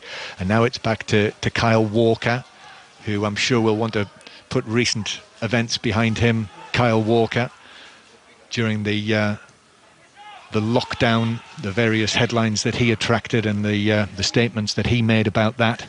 So it's good to see him in the starting lineup, and Pep Guardiola showing a certain amount of faith, I would think, in that selection. João Cancelo, incidentally, is not involved tonight. He's not among the substitutes, as is John Stones. And Manchester City with the ball inside their own half. And I'm not sure how much possession Arsenal have had of the ball over the course of the last 3 or 4 minutes. No, they're not touching it at all. I mean, it has been, I say slowly but surely, but from 15 minutes in, they've just strangled City completely. City have strangled Arsenal completely, not getting the ball, and it's hard to play against. And one of the very noticeable things now is when the ball's coming to De Bruyne there, you mentioned the fact that he gets the ball and it's hardly moving, and it's just at his feet. Now, you would think the normal thing, you've got someone as good as that playing, you need to close him down. They are scared to death to get close to him, because if you get close to him, you're out of the game. He will play you out of the game. So you're damned if you do, and you're damned if you don't with Kevin De Bruyne at the moment. Go get close to him, you're out of the game. Stay off him, he'll play a perfect pass. Manchester City leading Arsenal by 2-0, and we've got around about 25 minutes, a little bit more than that, to play. And Pep Guardiola just walking to the edge of the area, and I can see the fourth official with a couple of electronic boards, so it looks as though Manchester City are going to use their first substitution window. Phil Foden's getting himself ready.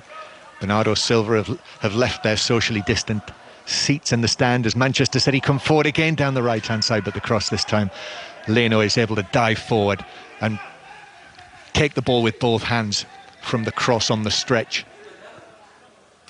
that came from Kyle Walker, who sprints his way back into position. Yep, Bernardo Silva has just taken off his tracksuit top and is now trotting down the steps. Phil Foden is following him. Not a teenager anymore, Phil Foden. He's turned 20 now, and they're going to be the first 2 men onto the field. Pep Guardiola comes across, all animation.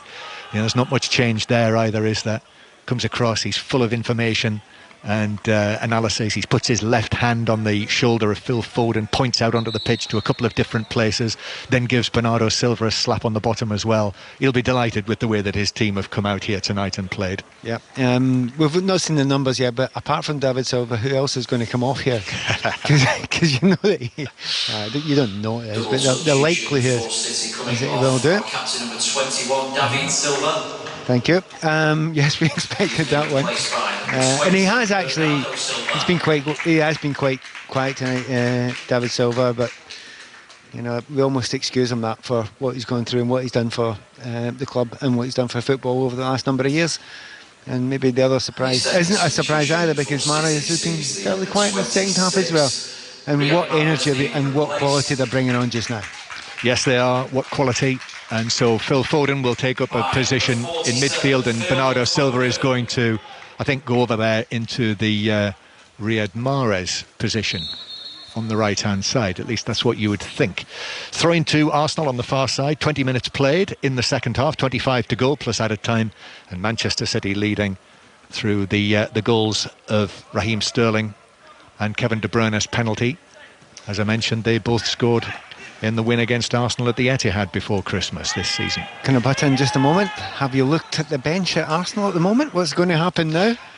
A triple change is coming up. Having already made 2 changes, so this will be your 5. Yeah, this will be a first. So Arsenal with the ball inside their own half, and the 3 who are going to come on are going to be Reiss Nelson.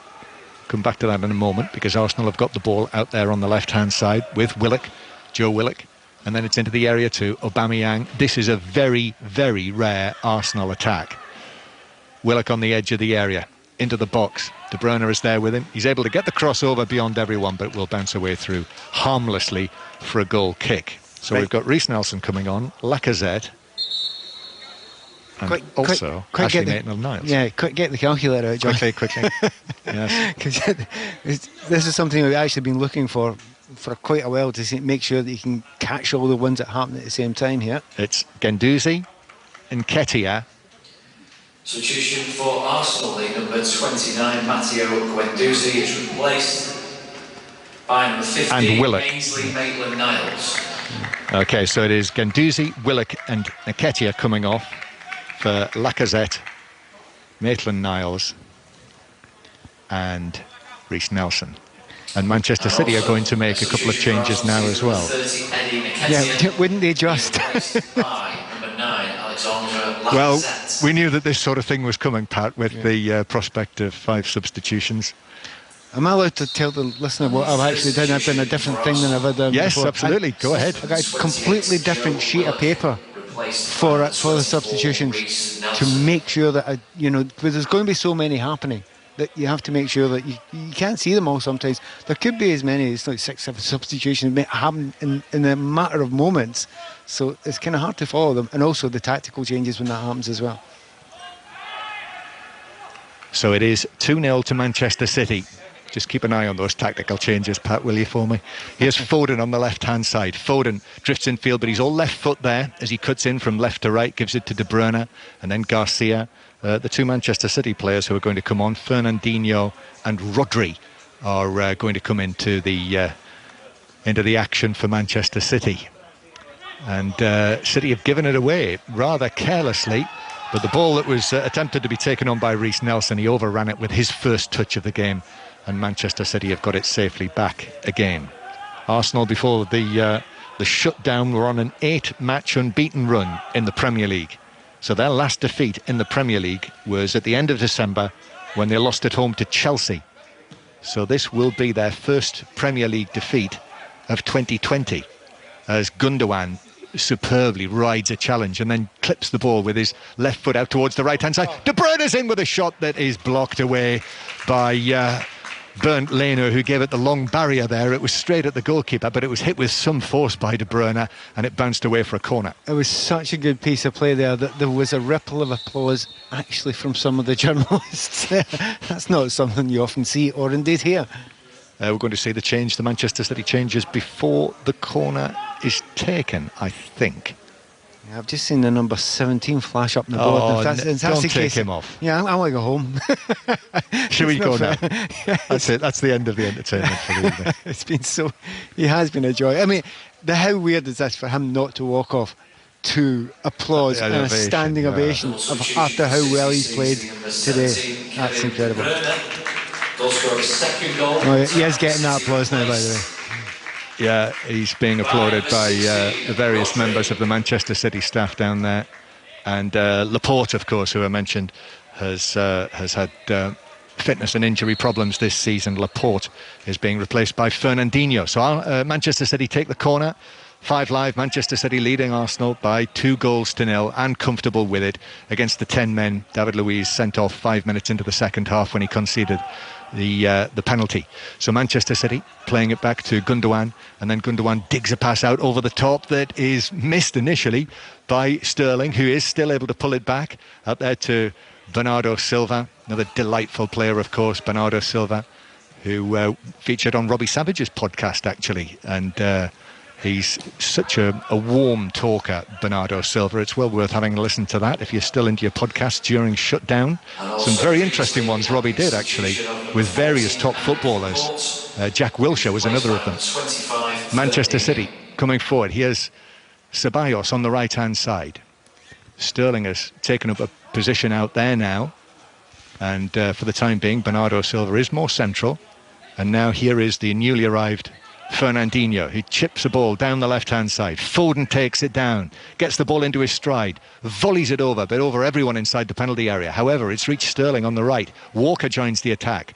Laid off by Gundogan. Walker drives it on. He has been able to pull it back. There's a couple of deflections in there, and it bounces away to the edge of the penalty area where Ceballos, thankfully for Arsenal, is able to get it down and play it away. But Manchester City immediately win the ball back and can start again from near the halfway line, which is what they do. Back to the newly arrived Fernandinho. Now 35 years old, Fernandinho. Rodri, that tall figure, playing the ball to the left-hand side. And then it's just kept in down here by Bernardo Silva. And Manchester City go back again to Fernandinho near the halfway line. There's many teams that have suffered this against Manchester City at this ground. You know, you're 2 goals down. It's hard work, and by the way, it would be nice to get a kick of the ball now and again, and it's a horrible thing to go through, but you have to keep on working if you're Arsenal. You have to hope against hope that you can get some sort of break, get over the halfway line with a couple of players. That's bad enough against a City side in this sort of form, but trying to do it with 10 men, I mean, it's pretty close to impossible. But they're still having a bit of a go, but you just can't see any way they're going to be able to manage it. How have you managed to work things out for what Arsenal are trying to do? You know, what is Arteta trying to do? Effectively, to get a goal, to get back into this game, which would change the complexion. So Nelson is now here on the right-hand side, Pat. It's almost a little bit like a 4 at the back and a diamond in midfield with a striker up front. So doing it in that way, then when you lose the ball, it goes back to kind of 4-4-1. So you're not losing much defensively, really. You still get 2 blocks of 4. Drinks break time, by the way. That's what you try to do just now. It's not over complex. What you don't do is you don't go gung-ho against Manchester City because you could get hammered, and it's very, very easily hammered in these sort of situations. So Reiss Nelson's come in on the right-hand side. Maitland-Niles is actually operating in midfield, and he can play there. I've seen him play there in the past. And Lacazette now on up front with Aubameyang. But this has been, I mean, it's been Manchester City's night, overwhelmingly. Yeah, and I think Pep will be really happy about it because, you know, had it been... I think some people will listen to this game and talk about this game and say afterwards, yeah, it's a little bit easy for them. It's got quieter near the end of the game. It's maybe even a bit of a stroll in the park. In reality, they had to work quite hard for it in that first half, and Arsenal were definitely up for it. So he'll be delighted that they've got through that. They don't look like a team that's tiring terribly. Manchester City just now, they look like a team that have... You've still got a bit of legs about them, and I think the changes that Pep's made, and of course he's got an incredibly strong bench there, but bring Foden on, and Foden's one of those, he's at that age, you look at him sometimes and you think, you've filled out in the last 10 weeks, haven't you?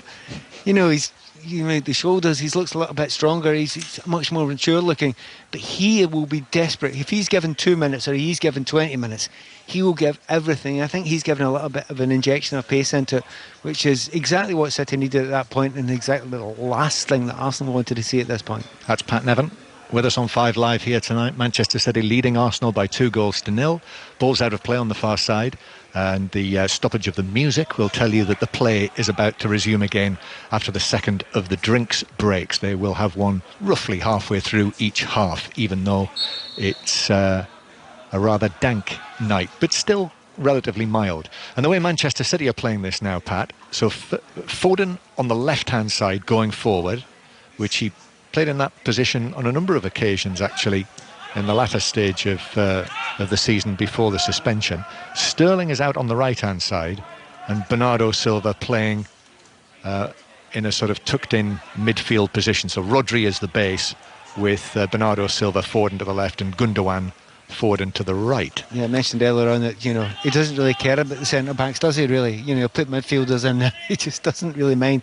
He wants the centre-backs to be good in the ball as well as be decent defenders. And I think if you had to say what was A and B there, I would say A was good in the ball. 2-0 to Manchester City. So this isn't what Arsenal and Mikel Arteta were hoping for in terms of just inching themselves closer to the European places. Bernardo Silva lays it out to Mendy on the left-hand side. Mendy whips over the cross, but that's headed away by Mustafi at the near post. And Manchester City have it again with Bernardo Silva, who begins to move forward and then, with a little bit of a flourish, plays the ball towards the halfway line to Eric Garcia. Arsenal will next play on Saturday at 3 o'clock, which is a 5 Live commentary game. And they'll be quite tired because they've had to... Well, that was a late one by Tierney on Gundogan. Yeah, it's a yellow card there. I don't think he's going to argue too much about that. A little bit of frustration there coming out from the centre-back position there. Left a little bit on them, as they say, but there's no need to dive in there. And I think that's just a desperation to get involved in the game there for Tierney. And stepped in the foot. There's no acting on this occasion. That's a painful one. It's going to be a free kick, right of centre, 25 yards out, maybe a little bit more than that. And Arsenal, coming into this match, they were 5 points behind Manchester United in 5th with this match in hand. But obviously now, unless things dramatically change, it'll be staying that way. But it's a free kick. Looks as though Sterling quite fancies this. People get a chance when Kevin De Bruyne's not on the pitch for a change. Yeah, he's standing there, 1 foot in front of the other. Little steps now from Sterling. Up he comes and then lays it in low instead to the edge of the penalty area. The shot from the angle from Gundogan is blocked by the diving Leno, who went down and spread himself and made the save and was able to push it behind for a corner. Yeah, Gundogan will get some looks here because that's a well-worked ball there, and there's not really a shot on there. That's a cut across the goal there, and Manchester City worked very hard to get to the byline in those situations. He should have cut it across. City take the corner, and then eventually the cross comes to the back post. It's cut out by Bellerin. Here's Raheem Sterling again, and then Rodri steers it here to the left-hand side. Bernardo Silva dummied as if to cross. Now Rodri, as Manchester City continue to play inside the Arsenal half, as they have done for most of the second period, attacking towards this goal to our left. Phil Foden on the right-hand side now, but it runs away and Ceballos is able to get a touch on it, and Arsenal will pass it forward towards Saka. Bukayo Saka, one of the young Arsenal players with great promise, not unlike Reece Nelson, who's recently come onto the field. And then Fernandinho just concedes a little foul, 15 yards inside the Arsenal half, and they will take that free kick quickly. We're in the last 15 minutes now, Pat. Yeah, very noticeable when Arsenal break there, and I use the term loosely, the lack of effort for anyone really to go up and help at all. There's maybe 2 players heading towards the opposition half, but the rest of them are thinking, we're going to lose the ball here. We can't take a chance. We can't leave ourselves too open at the back. And more bad news for Arsenal. Aguero's going to come on. Yeah. Which is, again, I mean, every time you look at the Manchester City bench, it's going to be somebody you don't really want to see the look of coming on. But Aguero desperate to get on the score sheet today. Oh, Arsenal careless there. They've given the ball away from their own throw-in. And now Gundogan on the edge of the area tried to play it back to Rodri, and then Rodri, with an outstretched leg, catches Ceballos and is yellow-carded for that. Yep. I don't think there was anything nasty about that, but he just got himself in a bad position there, threw a lazy leg out. He's not complaining about it.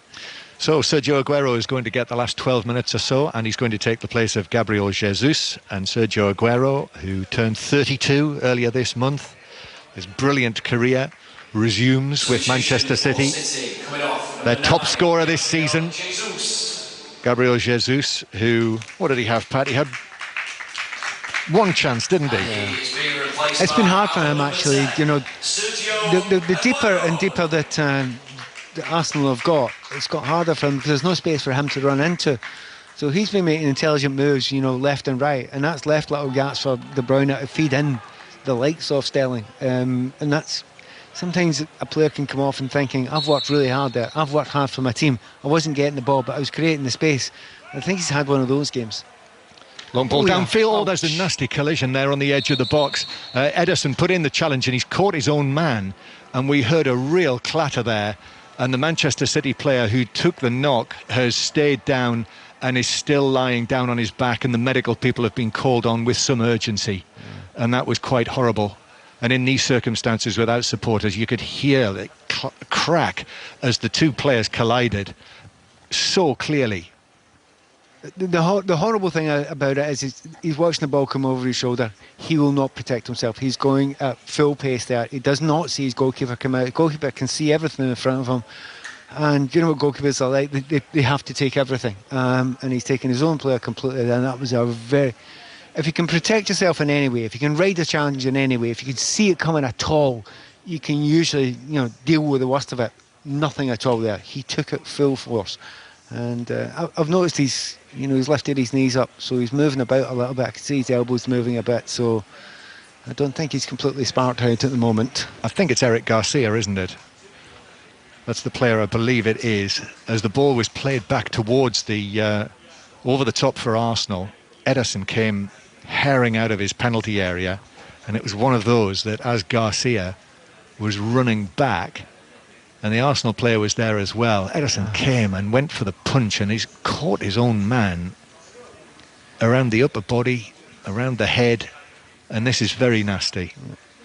I mean, it is a defender's nightmare. When you know you've got certain goalkeepers that will come out like that, and their job is to clear the ball, and from the keeper's position, I've done everything I'm supposed to do. But from a defender's position, you're thinking, well, wait a minute, remember I'm here. It's a very, very hard hit, that. A very hard hit indeed. And I was going to say the places went silent. The place was silent beforehand, but, you know, even the journalists are looking over in a very concerned way. The players aren't panicking over there. You know, they're not running about panicking. You know, there's not those faces that you sometimes see when they're frightened about a player being on the ground. They're looking down with some concern.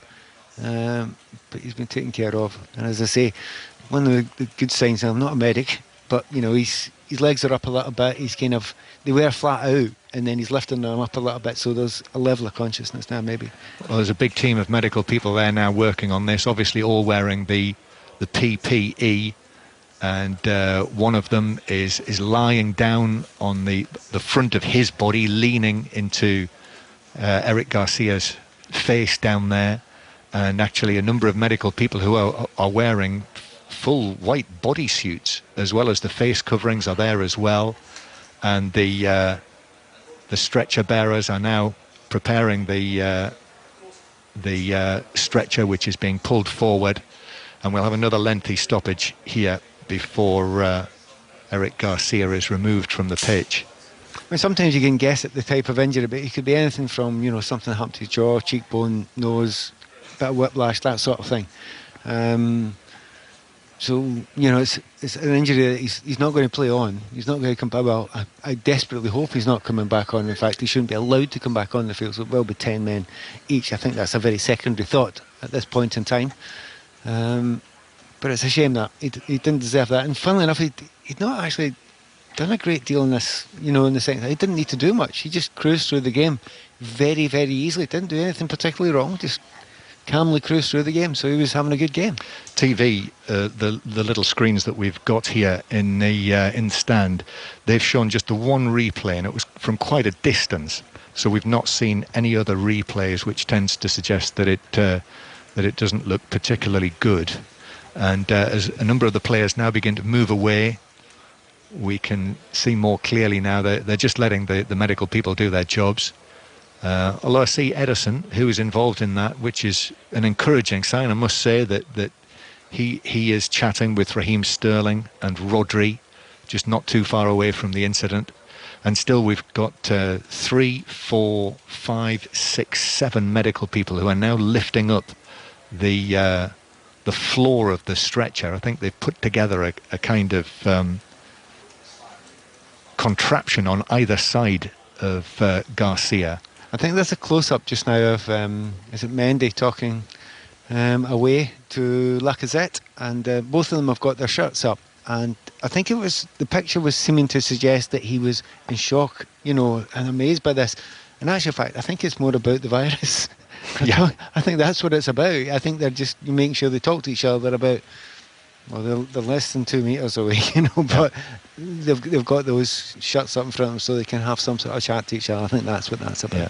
I'm hoping, Pat, that the reaction that we're seeing there from the players out on the field, it shows that it's a bad injury, but it's not that's absolutely horrendous. Yeah, that's what I'm reading. I mean, maybe you're hearing from my tone is that, you always look at the reactions, and reactions from the first reactions where the players wanted the medics on as quick as they humanly possibly could get on, and they did. They were zooming on them. There was plenty of them. They got on there very, very quickly indeed.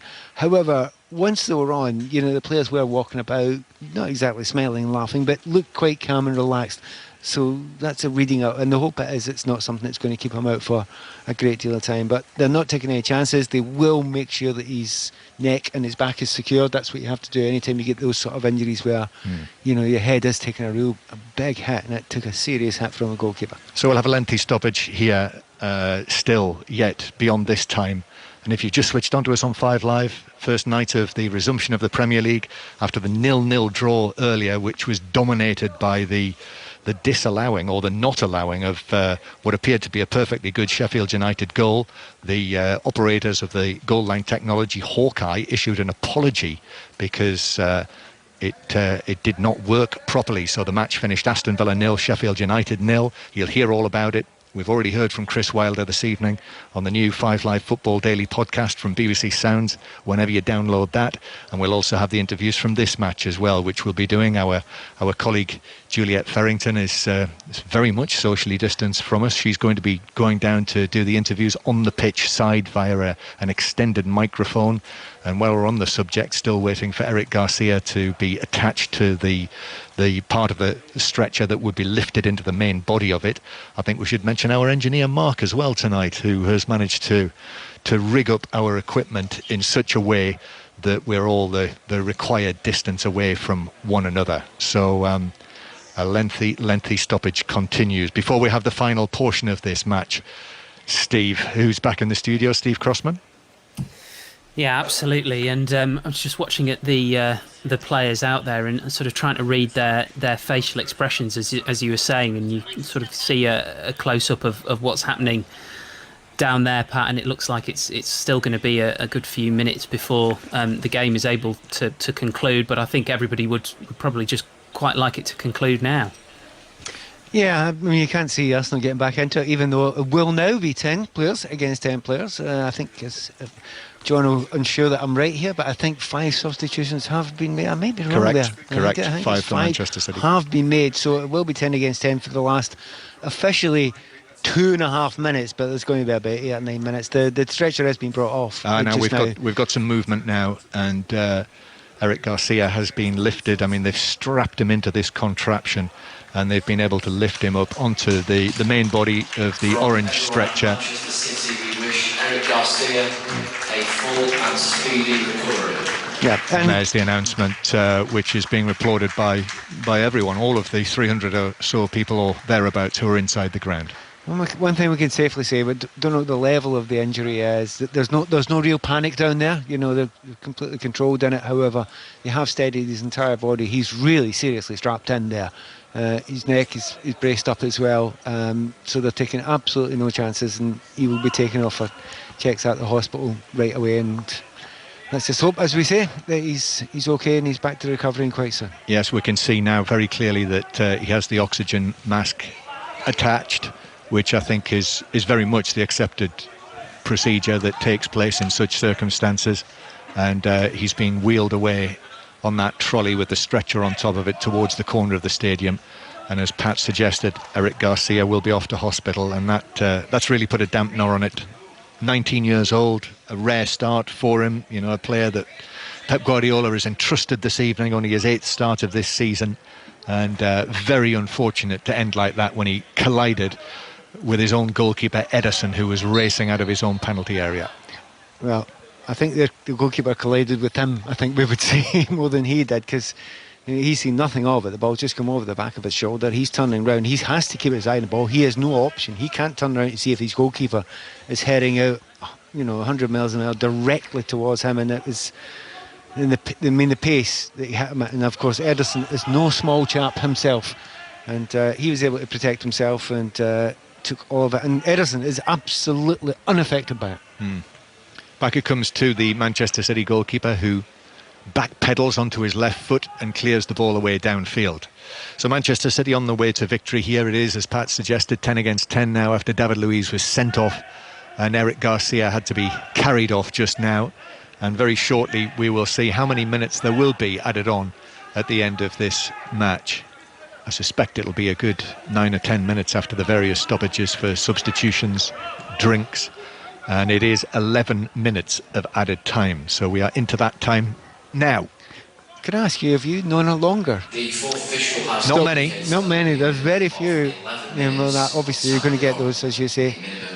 This amount of substitutions that are made. The drink break, which you mentioned as well, and that massive stoppage there. That's a long one. So still 11 minutes or so to play before we begin to wrap things up this evening on 5 Live Sport. I'm sure we'll hear more of the events at Villa Park, and then Michel Ackerley will be on it again tonight from 10:30 on 5 Live, as Manchester City bring it forward over the halfway line. And here's Sergio Aguero back into the action again for the first time after coming on as a substitute. Gets the ball back and shoots, deflected onto the post, and it comes back for Phil Foden to score from just outside the 6-yard box and make it 3-0 to Manchester City and wrap up their victory tonight on the resumption of the Premier League. Yeah, when there's a lot of space in a football field, what happens is good players make good use of that space. Sterling's movement is absolutely brilliant there, and it makes it intelligent. I mean, the big thing about Sterling, he's not only got more intelligent off the field, he's got more intelligent on the field as well. He doesn't take the shot there when you expect him to do it. He plays in Aguero. Aguero should have scored there, but flicks it over. I think the goalkeeper might have got a little bit of a touch on it. Ends up hitting on the goalpost there. Yeah, the goalkeeper just gets a little foot to it there. But Foden's finish there, one touch, smacked into the top corner, and well done the young man there. He's not been given that many chances. When he gets his chances, he rarely lets the team down. So there we are, his first Premier League goal of this season, Phil Foden. As I say, 20 years old now, and he was on hand in the perfect place just outside the 6-yard box when it bounced back off the post after Leno just got a touch to it to deflect it onto the upright from Aguero's shot, and Foden was able to turn in what was his 4th goal of the season in all competitions. And if you remember, before the shutdown, there'd been some really encouraging performances from Foden. Started the Carabao Cup final and indeed won the Alan Hardacre Trophy as the man of the match, as Manchester City won their latest trophy. Ederson's clearance is poor, but Manchester City now with a bit of breathing space, leading by 3-0 now, and City are able to win the ball back on the edge of their own penalty area, and it is played all the way back to Fernandinho. Rodri has now dropped in their part alongside Fernandinho after the injury to the teenager Garcia. Do you know what, in other teams, if you get 2 midfielders playing at centre-back, you'll be panicking, but you just don't feel that way in Manchester City. They're really comfortable playing in that situation there because they just want intelligent players there. I think Foden's an interesting discussion just now, really, because I do think he looks that little bit different. He looks physically a little bit bigger now. There's a real confidence about the way he's moving there. He actually seems to be moving even quicker at the moment than he was before.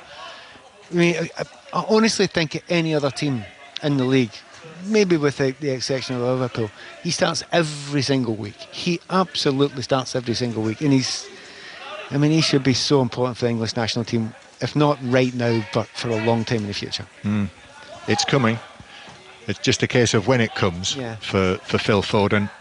And perhaps, who knows, Euro 2020, the delaying of Euro 2020 may have served him well from that point of view. We had UEFA confirming today that all of the 12 host cities for Euro 2020, which will be now taking place, I hope, this time next year, those 12 cities have all been confirmed again. So it'll be as you were.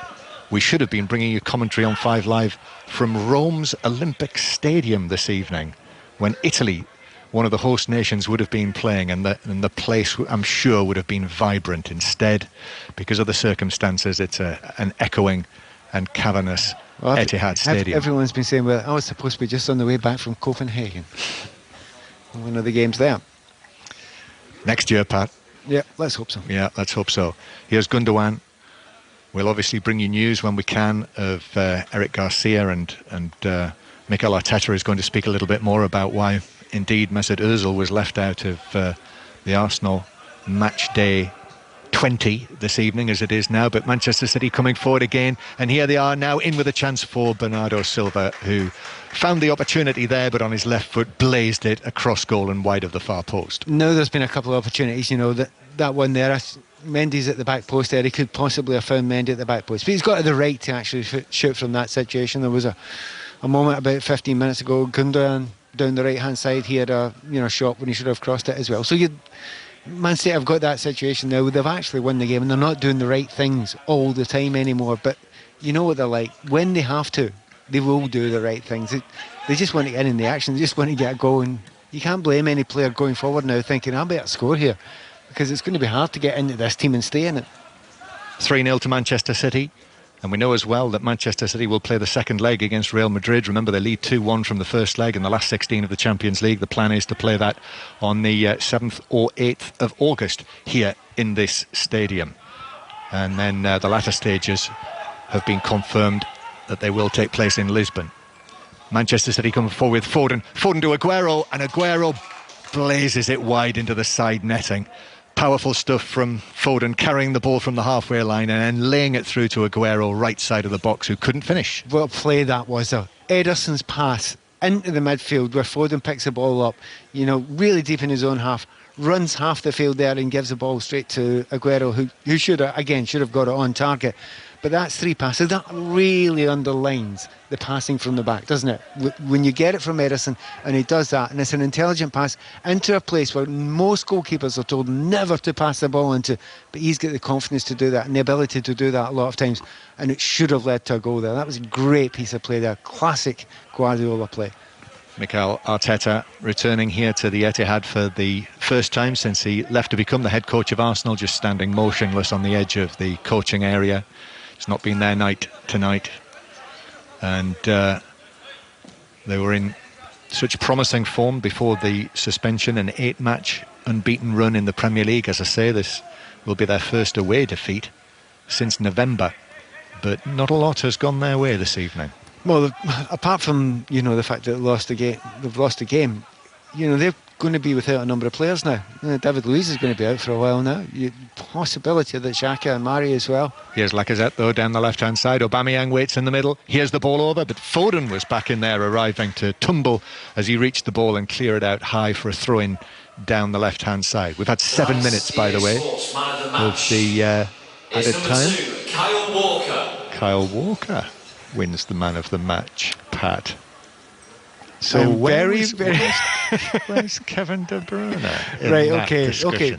I always ask the question why someone wins man of the match, right? And there's usually a political reason for it. Just think about it, that's all. Okay. The best player on the pitch today wasn't Kyle Walker, I can tell you that right now. Kevin De Bruyne. By a million miles. Here, Bellerin playing the ball to the right-hand side. Nelson, it could open up for him. Nelson pulls it back onto his left foot, gets the ball into the middle, and the shot is deflected from Aubameyang wide and behind for an Arsenal corner, which is only the second one that they've won in the match. Possibly the best chance of the game. Get to the byline there, and again, a little bit of slackness there from the Manchester City team. You understand why. I mean, they've got a little bit tired, give them that. They've won the game, they've switched off a little bit, they've done the job, but I think the goalkeeper will be furious if he doesn't manage to get this this clean sheet that he'd been working for during the game. Yep, which would mark his 100th Premier League appearance. Ederson. Nelson takes this into the near post, but that's easily headed away by Gundogan, and the ball trundles out of play. And Mikel Arteta, with a touch of frustration, actually kicks one of the balls that have been disinfected and are waiting on the cones around the side of the pitch to the throw-in taker. But I can quickly say, I'm taking nothing away from Kyle Walker's performance today. He's played well. He has played well. He's had a good game. He's not man of the match. 3-0 Arsenal lead, 3-0 Manchester City lead, and the ball is back with Leno, who's actually made a series of saves throughout the course of the match, the Arsenal goalkeeper. Ceballos playing the ball back out towards the left-hand side to Tierney. Tierney, who's had to move across into central defence. A not unfamiliar position, as Pat was explaining. Now here's Saka down the left-hand side. Saka taking it on, but then in comes the challenge by Walker, the sponsors man of the match. Comes out 25 yards. Arsenal finishing with a little bit of a late flourish. Lacazette and Aubameyang, and then that comes to nothing. And Aguero is able to pass it forward. And it finds its way to Foden, scorer of the third Manchester City goal. Up towards Sterling, who scored the opening goal. Onto his right foot now, moving from left to right, edge of the D. Aguero stands, receives the ball and shoots into the calves of Mustafi. And the ball bounces favourably for Arsenal, who are able to run it away with Reiss Nelson. And then Lacazette on the right-hand side. And Arsenal actually turn it back into their own half. Can I tell you just now, this is what players hate more than just about anything else. Your first game back, you're absolutely wrecked, you're not match fit, and then the game goes really, really long, and then it's 10-aside at the end of the game, and the players that have been on for 90 minutes, particularly the ones that are in the midfield, they are running on empty just now, and it's exhausting, but you can't give up. You need to keep on going for it. It was the last thing they needed this game to be 10-aside at this point in time. So Arsenal have it on the halfway line, and back it goes to goalkeeper Leno to our left. So Manchester City cruising to victory, 0-0 earlier. As I say, commentaries on Friday night. Norwich City against Southampton and Tottenham against Manchester United. We have Conor McNamara and Chris Sutton for the first of them, Alistair Bruce Ball and Mark Schwarzer for the second. We have the 3 o'clock commentary, of course, as always, on 5 Live on Saturday afternoon. And then all days commentaries on Sunday. But this one has ended with Manchester City on the attack, searching for another goal. They could have had even more than they actually scored this evening. It has been rather one-sided, the contest. Over the course of the piece, 3-0 to Manchester City. Raheem Sterling, a Kevin De Bruyne penalty, and one right at the end for Phil Foden to finish it off. But Arsenal were hit by injuries. They were certainly affected by the sending off of David Luiz, whose error led to the first goal, and he was the one who conceded the penalty for the second. And we also need to find out about young Eric Garcia, the Manchester City central defender, who was collided with by his own goalkeeper, Ederson, and was stretchered off with a head injury. So that's it. Pat, the resumption is underway, and Manchester City have won it comfortably. We've been away for quite a long time, but some things haven't changed. David Luiz made a mistake. Sterling was brilliant and scored a goal, and Kevin De Bruyne is world class. Have we been away that long?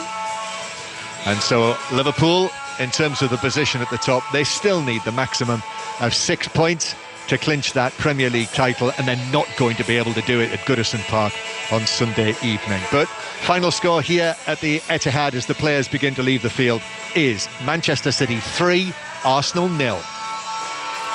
The sounds of the Etihad Stadium. You can't normally hear Oasis so clearly in the background at full time, but of course with no supporters in stadiums, this is what the Premier League sounds like right now. We're back after 100 days. Aston Villa 0, Sheffield United 0 and Manchester City 3, Arsenal 0. The two scores on the opening evening of the resumption of the Premier League season. So we'll talk more about a red card, a really nasty collision as well, which saw Manchester City's Eric Garcia stretch it off in the final minutes, and an excellent performance from Kevin De Bruyne. But Raheem Sterling was the man who scored the first goal back in the Premier League since March the 9th. And how fitting, he posted that powerful social media video about being tired of racism on Tuesday.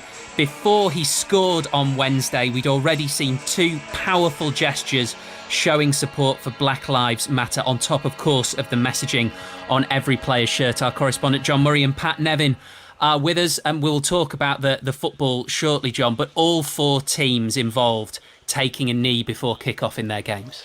Yes, that's been a very powerful image, hasn't it, that we've seen this evening. We knew that the Premier League and the players were going to make this gesture this evening and join in the campaign by wearing the Black Lives Matter slogan on their shirts. We knew that was going to happen, and we knew that there would be the possibility of players taking a knee, but what we didn't know that it was going to be done in the way that it was, which was after kick-off, I believe, at Villa Park. And here this evening, all of the players and the referee took a knee just before the match began. So, it certainly had an impact. And then, Pat, for Sterling to score the goal, I mean, so many ways, it's just perfect. Yeah, well, we all know the effect that Raheem's had for quite some time now, and he's spoken really well. He's matured and grown up, and apart from being a brilliant player and an ever-improving player and one of the best players, certainly in English football, but much wider than that as well, he's also becoming an important, not only footballer, but individual in our society, along with Marcus Rashford and a whole bunch of other players as well that are doing the same thing. Some of us have been waiting a long time for this, a long time. I think it's 36 years this year that I've been campaigning for the anti-racism slogans that I've been trying to get out there, and the game has been very slow, very, very slow. It had to come from within, and it had to come from a lot of players standing up and doing it, and it's brilliant to see it happening now. And what is also great to see, it's great to see the taking the knee at the start. I mean, funnily enough, that my eye was drawn to the referee and the pride in which he went down with one knee. I just thought, yeah, everyone, absolutely, yeah, everyone here. And the fact that, in the past, the FIFA, UEFA, whatever, you don't have the slogans. No, this is an important slogan. In fact, you know how important a slogan is? Everybody gets it on the back of their shirt. So these things that we could have, 10, 20, 30 years ago, we could have only have dreamt of getting our game and getting our society behind. It's kind of happening now. And you asked a really good question right at the start. You said, is this a game-changing moment? Is this a society-changing moment? Is this an important moment that things will move? I can't see how it's not. I really can't see how it's not.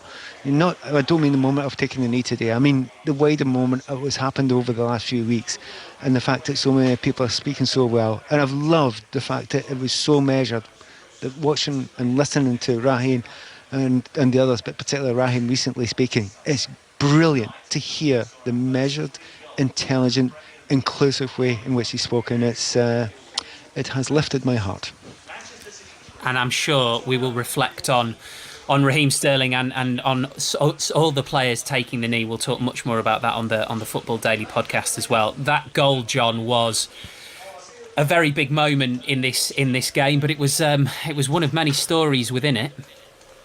Yes, it certainly was. I think the fact that Arsenal suffered those early injuries clearly did not help. The fact that in the opening stages of the match they lost first Granit Xhaka, which was unfortunate. There was a nasty collision there, an unfortunate collision, and then Pablo Mari as well, who went down, which led to the arrival of David Luiz, who had one of the more forgettable periods of football that he's had during his glittering career, in that he was badly at fault for an error that led to the ball landing in the path of Sterling to score the first goal.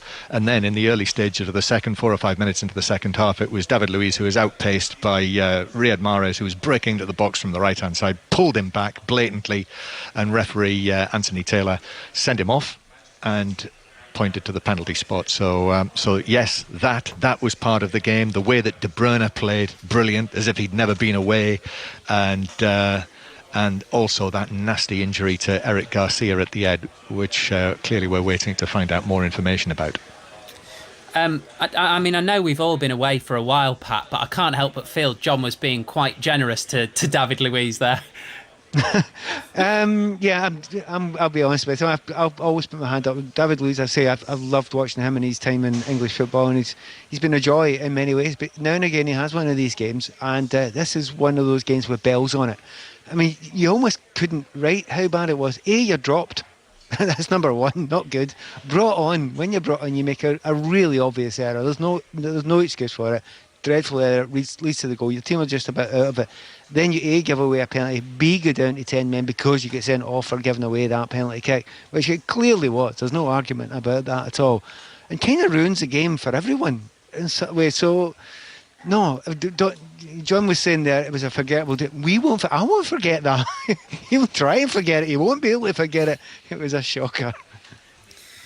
I mean, you're almost the perfect person to talk about this, Pat, because I know you like David Luiz, and we've spoken about David Luiz many times in the past. And I remember when he went back to Chelsea, and you saying that you thought it could be good for Chelsea, and you knew you might possibly not be in a majority when you said that. But I don't know, the way he hasn't got a contract beyond the summer, and I don't know. I mean, it's difficult to impart things on people's behaviour, but he didn't exactly look like somebody who's mad keen to be where he is. There were two very lazy moments, weren't they? Yeah, they were slack, but he's got slackness in his game sometimes, and it's when he's not got that, he's a phenomenal player. And on the ball, he's probably as good a centre back there has been in England for decades, maybe. On the ball, he's amazing. His passing is absolutely stunning, and it looks so easy for him sometimes. But there is that weakness, and everybody knows that weakness. And you forget all the good games that he has. He had plenty of them with Chelsea when he came back.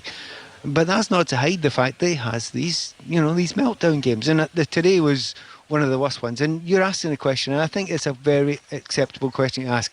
Was his heart in it? Did he look like a player who was firing on all cylinders here to make sure that he gets himself another contract with A, this club, or B, another top club? And it kind of didn't really look like it. I agree with you. But having said that, you're looking at it and saying maybe it's that. Well, maybe it's the fact that he came on as substitute. Maybe he's not 100%. All those maybes as well. But if you're going to try and get a contract with a club, any club, don't have too many of those sort of games. Games, half a game. Don't have too many 45 minutes like that. Because if you do, nobody will touch you. As you say, Steve, it's really eerie now inside the ground. Because normally in circumstances like this, we'd all be packing up here, going downstairs to press conferences. But they're not happening in the press conference room. They're all actually being done via Zoom, I believe. So all of the reporters and journalists who are here are just staying in their seats because